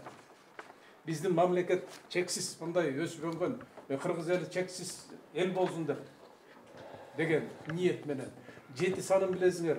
7 санын маанисине, 7 санын деген жаратмандык, жаратуучулук мындай бир ыйык сан бу дагы. 7-нин бири кыдыр, 7 өлчөп бергес, түү деген кыргыздын эменери. 1 деген сан бул баштоочу, башкаруучу, алып баруучу сан болот. Mana ошондой ниеттер менен анан кийин кылсак, ошону түшүндүрүп чечмелөөбүз менен сунуштасак, делегаттардын санын ошончо деп. Экинчиден, жанагы мына программада биз өндүрүштү жандандыралы, жанагы экологиялык маселелер, андан башка электроэнергия, азыр суу тартыштыгы бүт маселелер кетип атпайбы? Струнные технологии Юницкого деген жаңы технология чыккан бейшеке. Мен муну кече сизге айтам деп отуруп кетип калып турум. Аны сунуштай турган болсок, биз электроэнергия маселесин чечебиз, экология маселесин чечебиз, адам өмүрүн чечебиз. Безопасность былтыр эле президентибиз Совет безопасности алып барып туруп жалаң адам өлүмү жөнүндө карады. Кыргызстанда эле жылда 1000 киши өлүп, 10 000 киши майып болуп калат экен аварияда. Туурабы? Жан жаныбарларды чечебиз өрүмүн. Ошого окшогон бир ондогон, жүздөгөн айыл чарбасын чечебиз, чек арабызды чечебиз, коопсуздук маселелерин чечебиз. Ошол технология. Биз ошону киргизип койгонбуз. Сунуштап, ошол Скайлей струнные технологии Юницкого деген технологияны биз Кыргызстанга алып келип, мен президентке былтыр курултайда билсеңиздер суранбадым беле, мени кабыл алыңыз. Бул технология жөнүндө көп убакыт алат, курултайдын убактысын албайлы деп, мен алгача кабыл алып элек. Алса мен а кишиге түшүндүрүп айтып берет элем. Биз Кыргызстанда Байке, хорошо. Сунушуңуз туура, колдойбуз. Письменно бир барак жазып койсоң, жана струнный немени эч ким билбейт. Аны бүт дүйнө жүзү арабтар куруп атат. Бизге бир барак кылып, арабтар куруп атат. Биз эле билбейбиз. Бир барак кылып жазып бериңиз, киргизип коелу. Сүйлөштүк. Эмки маселе? Буну колдоп коелу. Азыр жанагы катар сунуш кылып айтып атасың, бул жанагы негизделип жазылган формада кетет, туурабы? Анда жакшы. Ооба. Так, эми 6-7 маселе иллюстрация. Мына Лира Усубалиева деген кыз бар. 30 жылдан бери коомдук эме бул организация эл чогулуп өзү иллюстрацияны жазган. Баягы революциядан кийин 5-10, 20 жылдан кийин. Ана коом бар иллюстрация деген. Булар дагы өткөрө албай жүрөт, бизге окшоп 10 000 добуш чогулта албайт. Тиякта депутаттар аны колдобойт. Депутаттар өзүнө өзү каршы мыйзам кабыл албайт да. Ал иллюстрацияны кабыл алса, могут депутаттар 100% өтпөй калат. Ошон үчүн булар кабыл албайт да. Ошон үчүн ошол кыз биз аркылуу өткөрүп бергиле дегенбиз. Ал кыз ооруп калыптыр. Куке, сен анда өзүң бир маалымат берип койсоң ошоңчу. Кубан Дүйшеев. Кээ бириңиздерге маалым болуш керек. Топчубек Тургуналиев ошондой маселе көтөрбөдү беле. Ошондо иллюстрация уюму түзүлүп кол топтоп бергенбиз 2010-11 жылдарда. Бирок ошондон бери карай жогорку кеңештин ар бир чакырылышына сунушталат, бирок алар бул маселени өткөрбөсүн билесиздер. Анан бүгүнкү күндө ушу курултайдын атынан ушу иллюстрация боюнча мыйзамдагы иштелип чыккан долбоору. Ошону дагы карап, ушу курултайдын атынан сунуштасак деген сунуш бар да. Лира Усубалиева акыркы күндөрү эмнегедир байланышка чыкпады, ооруп калганбы же алыс жакка кеткенби? Бүгүн келбей калды да ошо. Анан эгер туура көрсөңүздөр колдоп берсеңиздер. Жакында эле жанагы соттордун чоң жыйыны болбоду? Ошондо бул соттордун ичиндеги коррупция боюнча доклад жазады Байке, жарым саат. Талай албайм. Ошол докладынын негизинде эле курултайда коррупция жөнүндө жалпы Кыргызстандагы бийликте болуп аткан коррупцияны жөнүндө айтабыз. Анан коррупциянын жоюунун жолун ал Байке айтат. Мыйзамга кандай мыйзамдарга өзгөртүү киргизүү жөнүндө. Ошол эле убакта биз курултайчылар бийлик системасында иштеп аткан коррупционерлерди чукуп чыгабыз эмки курултайда. Ошого Талай Байке өзүнүн отчетун берет. Мисалы үчүн биз өткөндө айыл чарба министри боюнча коомдук угуу өткөрбөдүкпү? Ошондо айыл чарба министри боюнча көп бизге жалып түштү. Көлдөгү жердин баарын менчиктештирип алыптыр, келген племенный заводдун баарын өзүнө алып алыптыр, аялына жасырып алыптыр.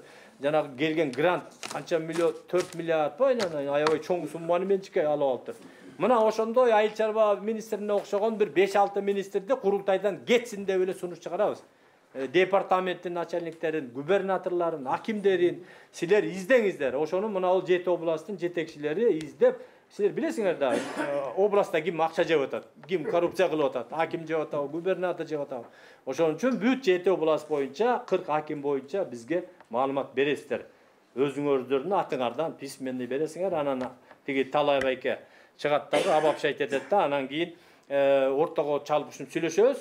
Ошол биздин 5-6 министрди, 5-6 департаментти биз кетиргенге сунушу эмес бар мыйзамдын негизинде. Президентке кайрылуу жиберебиз. Баланча министр коррупцияны эркен кетиргиле. Баланча депутат департаменттин начальниги, акими, губернатору айыл өкмөтү жер сатыптыр, кетиргиле деген сунушту биз эмки курултайда көтөрүп чыгып беребиз. Ошондо курултайдын аброю көтөрүлөт. Курултай деген министрди кетирет экен, департаментти кетирет экен, губернаторду кетирет экен деп бир 2-3-өнү кетирип койсок бизге аброй болот. Коррупция маселеси боюнча бүттүк турабы? Так, 9-чу маселе делегаттардын этикасы жөнүндө мыйзам долбоору. Делегаттардын этикасы жөнүндө өткөндө ызычы болгондо жазганбыз. Мен силерге таркаткам WhatsApp'тан. Азыр дагы таркаттым. Окуңуздар, аябай керек нерсе. Бул жерде биздин жанагы неме кайда жүр? Регламент. Мынау регламентте дагы жазылган. Ушул жерде мына могу регламентте да жазылган. Аксакалдар кеңеши делегаттардын этикасы жөнүндө жобо иштеп чыгат деп турат. Мына ошол жобо мынау. Эми кешеге мен ушул жөнүндө ичине сунуш кошуп чыгарган айткыла. Кошумча. Ушул жөнүндө нарында да кабыл алдык. Ошончо тиркеме кылыпчы. Анан делегаттардын чечимине жобону иштеп чыгат деп анда кабыл алдык. 17 киши бул азыркы 21 кишинин иштегендери, андан кийин иштебегендердин ордун толукталат деп анда кабыл алдык. Анан кийин эң негизгиси бизде эмнеде жатып атат? Азыркы шайланышында делегаттардын биринчи ошол жердеги айыл өкмөтүндө көз каранды эмес адам шайланыш керек. Ушуларды так жазыш керек болот, жазыш керек болот. Жобого жазыш. Жобого. Шайлоо боюнча. Биринчи. Экинчи ошол эл сыйлаган. Үчүнчү жана биздин Нияз Алиева менен жана барып шайланып алып атышпайбы? Ошого окшогондор барбайт экен да. Анан кийин ошого окшогондорду 3 жылдан кем эмес кириш керек экен. Төртүнчү өзүнүн каражаты менен келип ушака келет деген. Антпесе айыл өкмөтү жиберсе, айыл өкмөтү сөз сүйлөп калат экен да. Жана акча берсечи. Ушуларды так киргизиш керек экен да ушул эмелердичи. Анан кийин төртүнчүсү ар бир райондон жыйын өтүп туруп, өзүнүн төрагаларын өзүлөрү шайлаш керек. Ошондо талаш тартыш болбойт экен. Андан кийин областтыкын, анан кийин азыр ушул 21 киши жерде отурабыз го. Азыр ушул күнгө чейин талаш тартышыпчы. Ошонун баарын тең азыр тактап келсек, кийин бул жанагы этика боюнча, бул биздин шайлоо боюнча талаш тартыш болбойт. Ушуну азыр областтарда өткөзүп атканды мына баарыңыздардан суранычы. Ушуну тездетип өткөзсөк, ошондо бул президент да өзү признавать этет. Булар бөлүм жарынбай курултай деген ушундай жакшы экен деп жанагы айтып атпайсыңбы, сунуш беребиз депчи. Ошонун баары кабыл алынат да, ушул бетке кирет ушунун баары. Ушу менин сунушум, ушуларды так киргизип койсок азыртадан. Туура, азыр мына этиканы мына 8 пунктту барыңар таркаттым, көрдүңүздөр. Аламча кошумчаңар болсо бергиле. Батыкенин айткан суроосу болсо, бул жанагыл президенттин мына указында жазылып турбайбы? Шайлоо боюнча комиссия түзүлөт дейт. Мына 15 августта былтыр чыккан жарлык президенттин. Азыр деле 15 августта жарлык чыгат. Комиссия түзүлөт баякыдай эле. Анан ошол жобону иштеп чыгат деп жазылып турат шайлоо жөнүндө эме деп. Бирок баягы биз биринчи киргизген сунуштар калды ошойдон. Баягы мамлекеттик кызматкер болбосун, жергиликтүү кеңеш, жогорку кеңештин депутаты болбосун, айыл өкмөтү тиги муниципальный служащий болбосун, соттолгон болбосун, двойное гражданство болбосун деген биз киргизгенбиз сунуштар. Ошонун баары калды толугу менен калды. Анан азыр бул киши квота маселесин айтып атат. Квотаны бул жерде президенттин эмесине жазылып турат. 700 кишини президент жанагы меме шайлоо тартибин айтып атат. Шайлоо тартиби жок, азыр ошол жобону кайра жазат.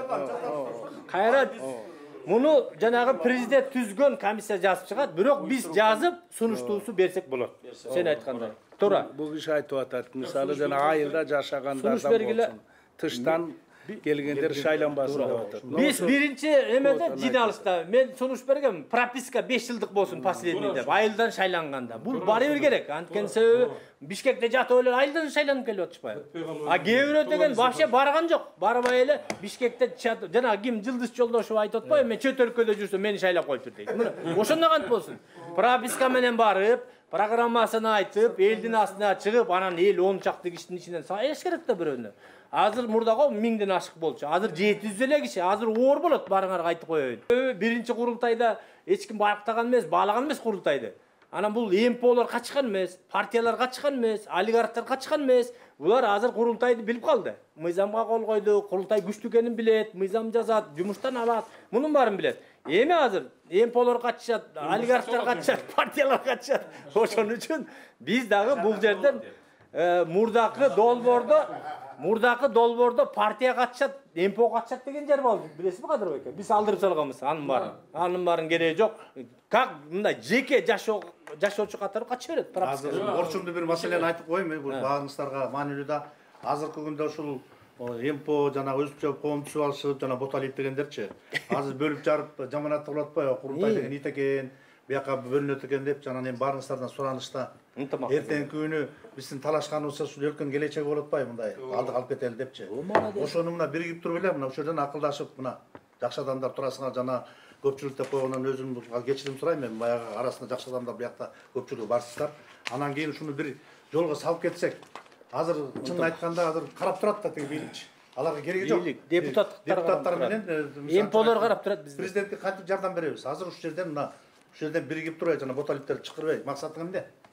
Кene шайланып алсын кел деп туруп эле ортого коюп туруп бир ишти алдыга алып кетсек. Ушу мен суранышты устап. Ой, молодец, мына ушундай сөздөрдү айтпайсың. Мына баарыбызды бир эле. Жөнелеп урушуп атасыңар.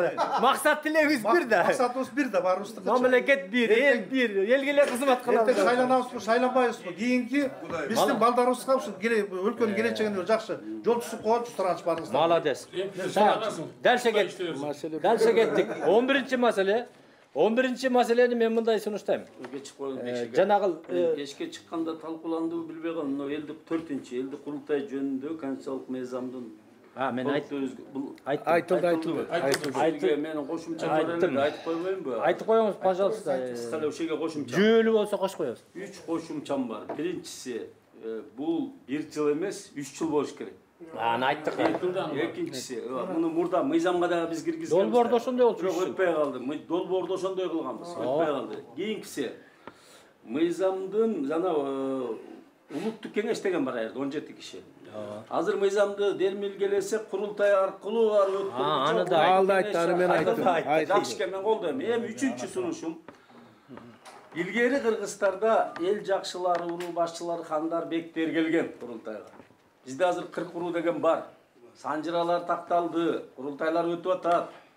Ошолор иреттелип деле калды. Эгерде ошо 40 урууну тактап туруп, бирден аксакалыңарды шайлап бергиле десе, ошолор бир тиын кетирбей шайлап берет. Аны ошол жана согласительный комиссияда мен иштедим, 13 киши, 7 депутат, 6 сырттан. Ошондо депутат жана Арслан Малиев экөөбүз урууларды киргизиш керек деп катуу туруп, анан кийин улуттук иденттүүлүк деген принципти киргизип койгонбуз. Ошол эшик болот. Ошол жерден ачып туруп, урууларга мүмкүнчүлүк бериш керек. Ошону ушул протоколго ыгы менен 40 уруунун бирден аксакалын квотага киргизүү жөнүндө сунуштайм мен. Аны добушка салып чечели. Рахмат. Болду, 3 эле сунушум бар. Бул маселенин баары каралган, бардыгы тең колдоду, бардыгы макул. Менде бир сунуш бар. Жанагы 700 кишини президенттик администрациясы аныктайт деп турбайбы? Ошого биз өзүбүздүн сунушубузду киргизип коелу. Анткени себеби өткөн мыйзамды жазганда биз 700 кишини бөлгөнбүз. Жанагы 453 айлык өкмөт бар го. Ошондон бирден дегенде эле сразу 453 айлык бар. Мисалы үчүн Жалал Абад шаары, Каракол шаары, Талас шаары, Карабалта шаары, Токмок шаары, ушуга окшогон шаарлардын көйгөйлөрүн көтөрүп чыга турган 2-ден 3-төн 4-төн делегатты ошол жерден чыгарайлы. Анан кийин айыл өкмөттөрдүн санына жараша 453 деп койгонуңуз менен Кара Сууда Шарк айыл өкмөтү, Нариман айыл өкмөтү 30 миңден кем эмес 9 районунча. Мынанын проблемасы бир районунча. Эркин байке. Аксакалдар кеңешинин мүчөлөрү бүгүн ушундай ынтымакка келип жакшы отуруп калган. Баарыңарга чоң салам, ыраазычылык. Этият болду. Эми справка үчүн мен айтып коеюн. Быйыл үлгүрбөй калдык. Административный реформа деген маселени айтып койгон менен калып кетти. 453 айлык кийинки жылы болбойт. Урматтуу туугандар. Ошон үчүн азыр талашып тартышып отурбайлы. Маселен, Бишкекке көп болуп калыптыр деп айтып атасыздар. Кечирип коесуздар. 7 округтан турат шаар, муниципальный башкармалык. армиясында 60 мыңден ел жетеді. Елді саны. Жалыңыздар да, урматтуу. Мен дагы жанагы армияга этноско бөл, уруларга бөл, тигүүдөөлө талашып жатабыз. Андай кылсак дагы көбөйтүбүз, дагы чырдын башына калып кетебиз. Шайланып келе берсин. Шайланып келе берсин, баарыбыздын укугубуз бирдей. Эмне үчүн эч иш кылбаган дежурныйларга биз ал кел, сен дуңганы кел. Сен өзбекке кел деп, андайдын кереги жок урматтуугандар. Андай кылып анан уруулар десек, уруулардын ичинде дагы анан тытыш башталат. Кыргыздын шайлоосун көрүп атасыздар, ошон үчүн этият мамиле кылалычы урматтуу. Аксакалдар, улуттук кеңештин ишин биз жасап эле коелу. Сунушум ошо.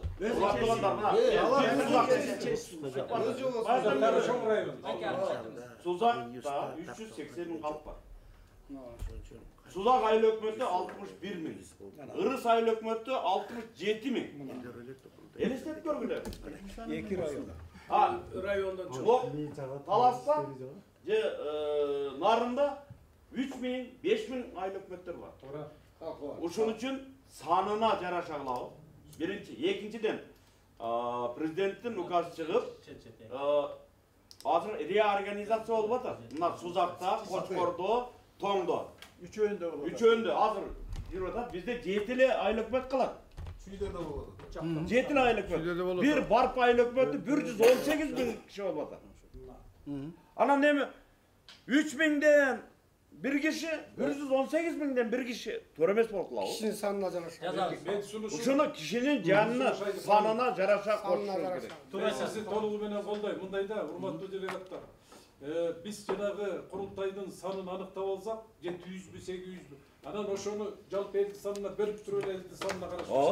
Туура болот. Алдын өгөстө кете берели. Мыйзамга жазылып калды деп атасыз го? 700. Жок, жазылып калган. Депутаттар бекиткен. 700. Аны эч ким өзгөртө албайт. Аны эмки Аны өзгөртө албайбыз. Төлкү ичин өзгөртөбүз. Элиңердин санын айтып эле Айке, алдын өгөстө кете берели. Бешеке, биз өзгөртүп сунуштап атпайбыз. Сунуштайлы ал эмки депутаттар бир айдан кийин шайлоо болот, жетишпейт. Талаш тартыш баштана мыйзам долбоорун өзгөртүү деп атпайлы, ошого киргизип. Ошого киргизип. Так, неме?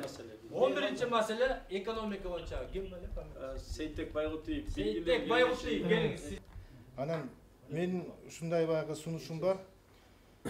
Бизде эми мамиледен мамлекет жаралат, билесиңер. Ошондуктан адамгерчиликтин бүткүл алам менен шайкештиги чексиз. Мамлекеттүүлүктү бекемдөөнүн негизги шарты бул кубаттуу экономика. Эми эгемендүүлүктүн аралыгында экономика тармагында чоң өнүгүү же жетишкендиктерди кыла албай койдук деген ой пикир бар. Ошону СССРден калган өндүрүштүк, материалдык жана руханий байлыктарды талкалап карызга кекиртекке чейин батып, мамлекеттүүлүктү жоготуп коюу коркунучунун четине келип жеттик. Эми аны баары тең билебиз, күндөн күнгө бюджеттин жетишсиздиги кыскарбай улам көбөйдү. Тышкы карыз 5,5 миллиарддан доллардан ашты. Байкоолорго караганда жалпы дүң продукциянын көлөмү түк өспөй түшүп баратат. Ал эми бүгүнкү күндө да максатсыз карыз алуу аракети уланууда. Азыркы убакта биз кулчулуктун бир түрү неоколониализмдин тооруна түшүп баратабыз. Эми бизди Дүйнөлүк банк, эл аралык валюта фонду күн өткөн сайын карызга батырууда. Бийликтеги биздин атка минерлерибиз жеке кызыкчылыктарынан чыга албай сырткы күчтөргө кызмат кылышууда. Бизде кайрадан алар көз каранды өлкөгө айландырууга чоң аракет кылууда. Бүткүл дүйнө менен кошо Кыргыз Республикасы дагы саясий, экономикалык жана руханий кризиске кабылды. Заман өзгөрүп, мурдагы баалуулуктар кыйрап, адамзат цивилизациясы абалдан чыгуунун жаңы жолдорун катуу издөдө. Адам баласы ач көздүгүнөн жаратылыш байлыктарына материалдык кызыкчылык үчүн керектөөчүлүк көз караштан гана мамиле кылгандыктан табияттын улуу шайкештиги бузулуп, өз нугунан чыгып, экономикалык кризис менен кошо жаратылыш кырсыктары көбөйүп жаткандыгына күбө болуудабыз. Ошон үчүн чарба жүргүзүүдө руханий экономикалык тең салмактуулукту, балансты өнүгүү усулун кармаганыбыз өтө оң болот. экономикалык керемет өсүш үчүн биринчи иретте өлкөдөгү тынчтык, ийкемдүү салык жана иштей турган жагымдуу мыйзамдар сөзсүз аба сыяктуу абдан керек. Албетте Кыргызстан ар тараптан өнүккөн кубаттуу өлкөгө айланыш үчүн төмөнкү жагдайларга маани берсе. Анын калганы болсо мен WhatsApp'ка тартып туруп жиберип салайын. Макулбу? Анан токете турган жери туура Бешенбек мырза туура айтты. Жана майнингти ачыш керек, криптовалютаны ачыш керек, банк системасын ачыш керек. Анан эл банк дегенди киргизиш керек. Анан алтын сом идеясын иш жүзүнө киргизиш керек.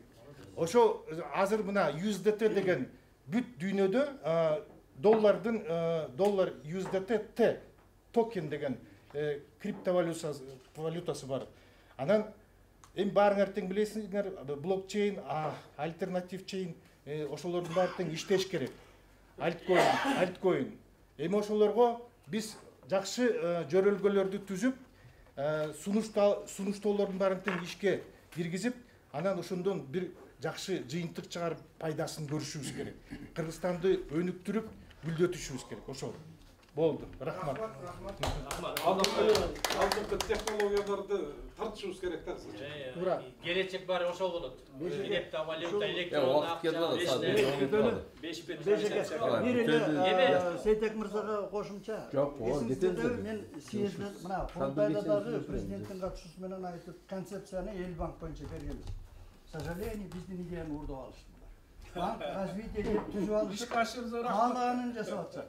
Биз айтканбыз, элдин байлыгын өзүнө берели, жалпы кыргызстандыктар акционер бололу. Мынау Айлбанкты, же болбосо РСКны кошуп туруп бергиле десек, орто жолдон эч ким тааныбаган банк развитие деп бир орус катында койгон экен, коррупция менен кармалып, 2 айдын ичинде бирден алмашып атышат булар. Bu emne деген акмакчылык? Биздин деген идеябызга жооп да бербей коюшту. Ошон үчүн мен мына Сейтек мырза жакшы айттым. Ушул банк маселесин, банк развитияны эгерде колунан келбесе бизге берсин, башкачараак баягы ичиндеги структурасын өзгөртүп кайра толтурууга аракет кылалы. Туугандар, шуну бир колдоп койсоңуздар. Резолюция кош бериңиз. Кош коелук. Эми 2 маселе калды. Могул 11-чи маселе. Элдик курултайда Жети областта боюнча көтөрүлгөн көйгөйлөрдү ишке ашыруу боюнча анан Жети областында 2050-жылга чейин өсүп өнүгүү стратегиялык программасын иштеп чыгуу деген. Бул Жети областтын губернаторлору жакында эле Акылбек Жапаровдун жыйынында болушту, 6 айлык отчетун берди. Ошол жерде курултайда көтөрүлгөн маселелердин баардыгы бар. Мен сиздерге келатканда айттым, губернаторга кириңиздер, маалымат ала келиңиздер деп. Барыңыздарда маалыматыңыздар бар. Экинчи маселе, 2053-жылга чейин стратегиялык областтын өсүп өнүгүү программасы губернаторда дагы бар. Бирок алар деле карап отура бербей, сиздер өзүңөрдүн да сунушуңарды кошкула. Эң негизгиси ар бир областка швейный цехтерди жана өндүрүштөрдү ачыш керек. Мына Баткенде жана өрүктөрдү биз иштете бербейбиз, тажиктер алып кетип алып иштетип атат. Таласта жана бурчак темне үчүн биз өзүбүз иштете албайбыз. Таластыктар бурчагын сата албай отурат. Нарындыктар этин сата албай отурат. Мына ошондойдо ар бир област өзүңөрдүн өзгөчөлүгүңөрдү эске алып, ошол жакка кошуңуздар. Өсүп өнүгүү программасында. Анан кийин дагы бир маселе, бул менен азыр макул биз шайлоого кетебиз 15-августтан кийин жарлык чыккандан кийин. Бирок Аксакалдар кеңеши 1 жылдык отчетубузду жазып өкмөткө өткөрүшүбүз керек. Өкмөткө эмес, эмики курултайдын эмеси келгенде курултайдын закону ошондой. Жаңы эмелер чакырылганда делегаттар эң биринчиден баягы төрагалардын эмелерин шайлап алгандан кийин өткөндөгү курултай делегаттардын отчетун алат. Биз ошон үчүн отчетту даярдашыбыз керек. Отчет мондай бир китеп болуш керек. Жанагы 4000 сунуш бар эмес, биз биринчи курултайда көтөргөн. Ошо 4000 сунуш полностью жазылат. 1074 делегаттын фамилиясы бүт жазылат. Анан кийин биз өткөргөн жанагы 8 бүгүнкү 9 жыйындын жыйынтыгы мына бүгүнкү сунуштар жазылат. Мунун баарын чогултсак өзүнчө бир китеп болот. Анан кийин буга жанагы кошумча видео отчеттор, сүрөт отчеттор ошонун баарын кошуп, анан кийин Акылбек сенден сураны, сен неме бар эмеспи? Биздин элдик курултайда элдик демилге ошол жака салып койсоң биздин отчет. официально ошака түрө берсин көрөм дегендер көрсүн. Ошону могу 7 областтын төрагалары 21 киши чогулуп жазып, жакшынакай кылып бүтүрүш керек. Бул жерде жанагы эртең 15-inde шайлоого кетебиз деген туура кетебиз. Бирок 21 кеңеш дагы чогулабыз. Отчетту жазгыла, бүтүрүп, анан официально тапшырабыз теги эмки курултай төрагасына. Ошо жерден отчет беребиз. Ошол бана 21дин баары эле кирсин деп ойлоп атам. Сиздер кандай сунуштар? Анткени себеби областтардын отчетун берет да булар. Булардан жакшы билген киши жок. Төраганда кимиз болот? Өзүң болосуң. Мен төрага болом, анан 7 областтан мана баарыңар киресиңер. Анан чогуу барып жазабыз, ушинтип чогулабыз, колго салабыз дагы, бекитебиз дагы, анан кийин официально эмки курултайга өткөрүп беребиз. Президентке жиберебиз, анан 12-маселе бул жанагы курултайдын туусу, гимни, герби боюнча сунуштар түшкөн. Бул жерде жанагы Нурак Абдрахмановдун курултайга чакырып деген сонун ыры бар. Бирок ал баягы ыр гимнге жарабайт деп атат. Ошону конкурска жарыялайын деп атабыз. Ооба, иштеп чыгабыз. Анан бизде курултайдын өзүнүн желеги бар. Официальный Кубан сендеби желек? Элдик курултайдын желеги бар. Ошол желекти, тууну, гербти, гимнди конкурска жарыялалы деп атабыз. Мына бүгүндөн баштап жарыялап койсок, жаңы жылга чейин иток чыгабы, же мына эмки курултай 25-ноябрда болот. Может быть, ошол күнгө чейин чыгып калса, ошол бир көлөкөгө болсо да ошол жерге чогуу чараң отуруп, талкуулап, бири-бирибиз менен консенсуска келбесек, анда бири-бирибизге бир туугандыгыбыз эмне? Бири-бирибизге ага инелигибиз эмне анда? Биз жаштар сиздердин аркаңыздар менен биз кантип өсөлүк? Көлөкөз чогуу эгерде чыгар деп баштаса мен сунушум ошол чыгып тарап кетпейли. Баарыбыз биргеликте ынтымакта ушул жерден уруксат болсо. Үрүс алды ынтымак. Уруксат болсо. Аркасынан жүрөбүз, ынтымагыбыз болбойт да, урматтуу. Мен мындай суроо. Урматтуу төрагалар мындайда. Кандай мен эки суроо берем, ошого так жооп берсеңиздер. Мына жаңы шайланып келди Таластан. Нүзбакке, Нарындан Исмаил Батырбек шайланып келди. Легитимдүүбү кабыл аласыңар? Дандыман төрага ушу кишилер. Төрага жок, сиздерден эмес, мына суроо кое тургула. Областын төрагалары экени турат. Жок, эл шайлаган турабы? Жок, азыр мына Нарында шайланып келди да. Тиги Ниязалиеванын ордуна, тигимдин ордуна шайланып келди. Жок, кое турсаңар. Жок.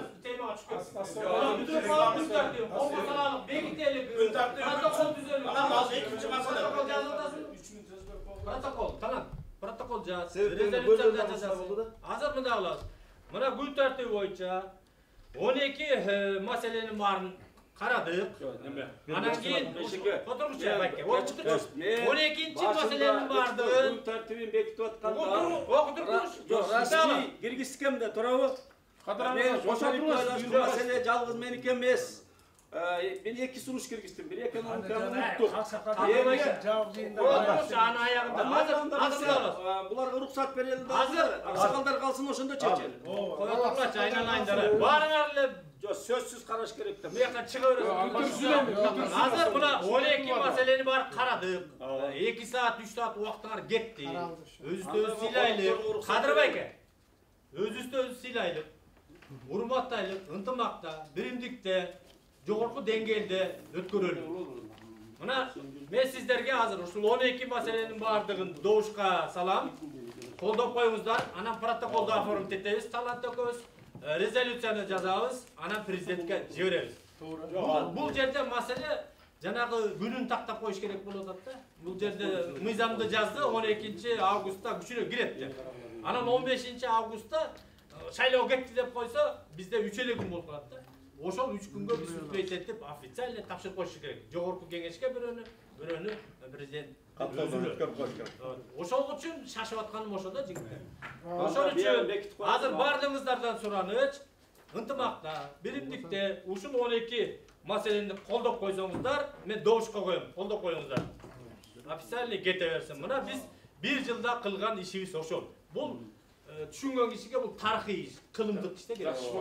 Эң чоң кыргыз элине аябай керек. Кыргыз элинин тагдырын, келечегин чечей турган, аныктай турган, багытын аныктай турган мыйзамдарды бүгүн биз кабыл алдык. Баарыңарга рахмат колдоп койгонуңуздарга. Ден соолук сиңерге.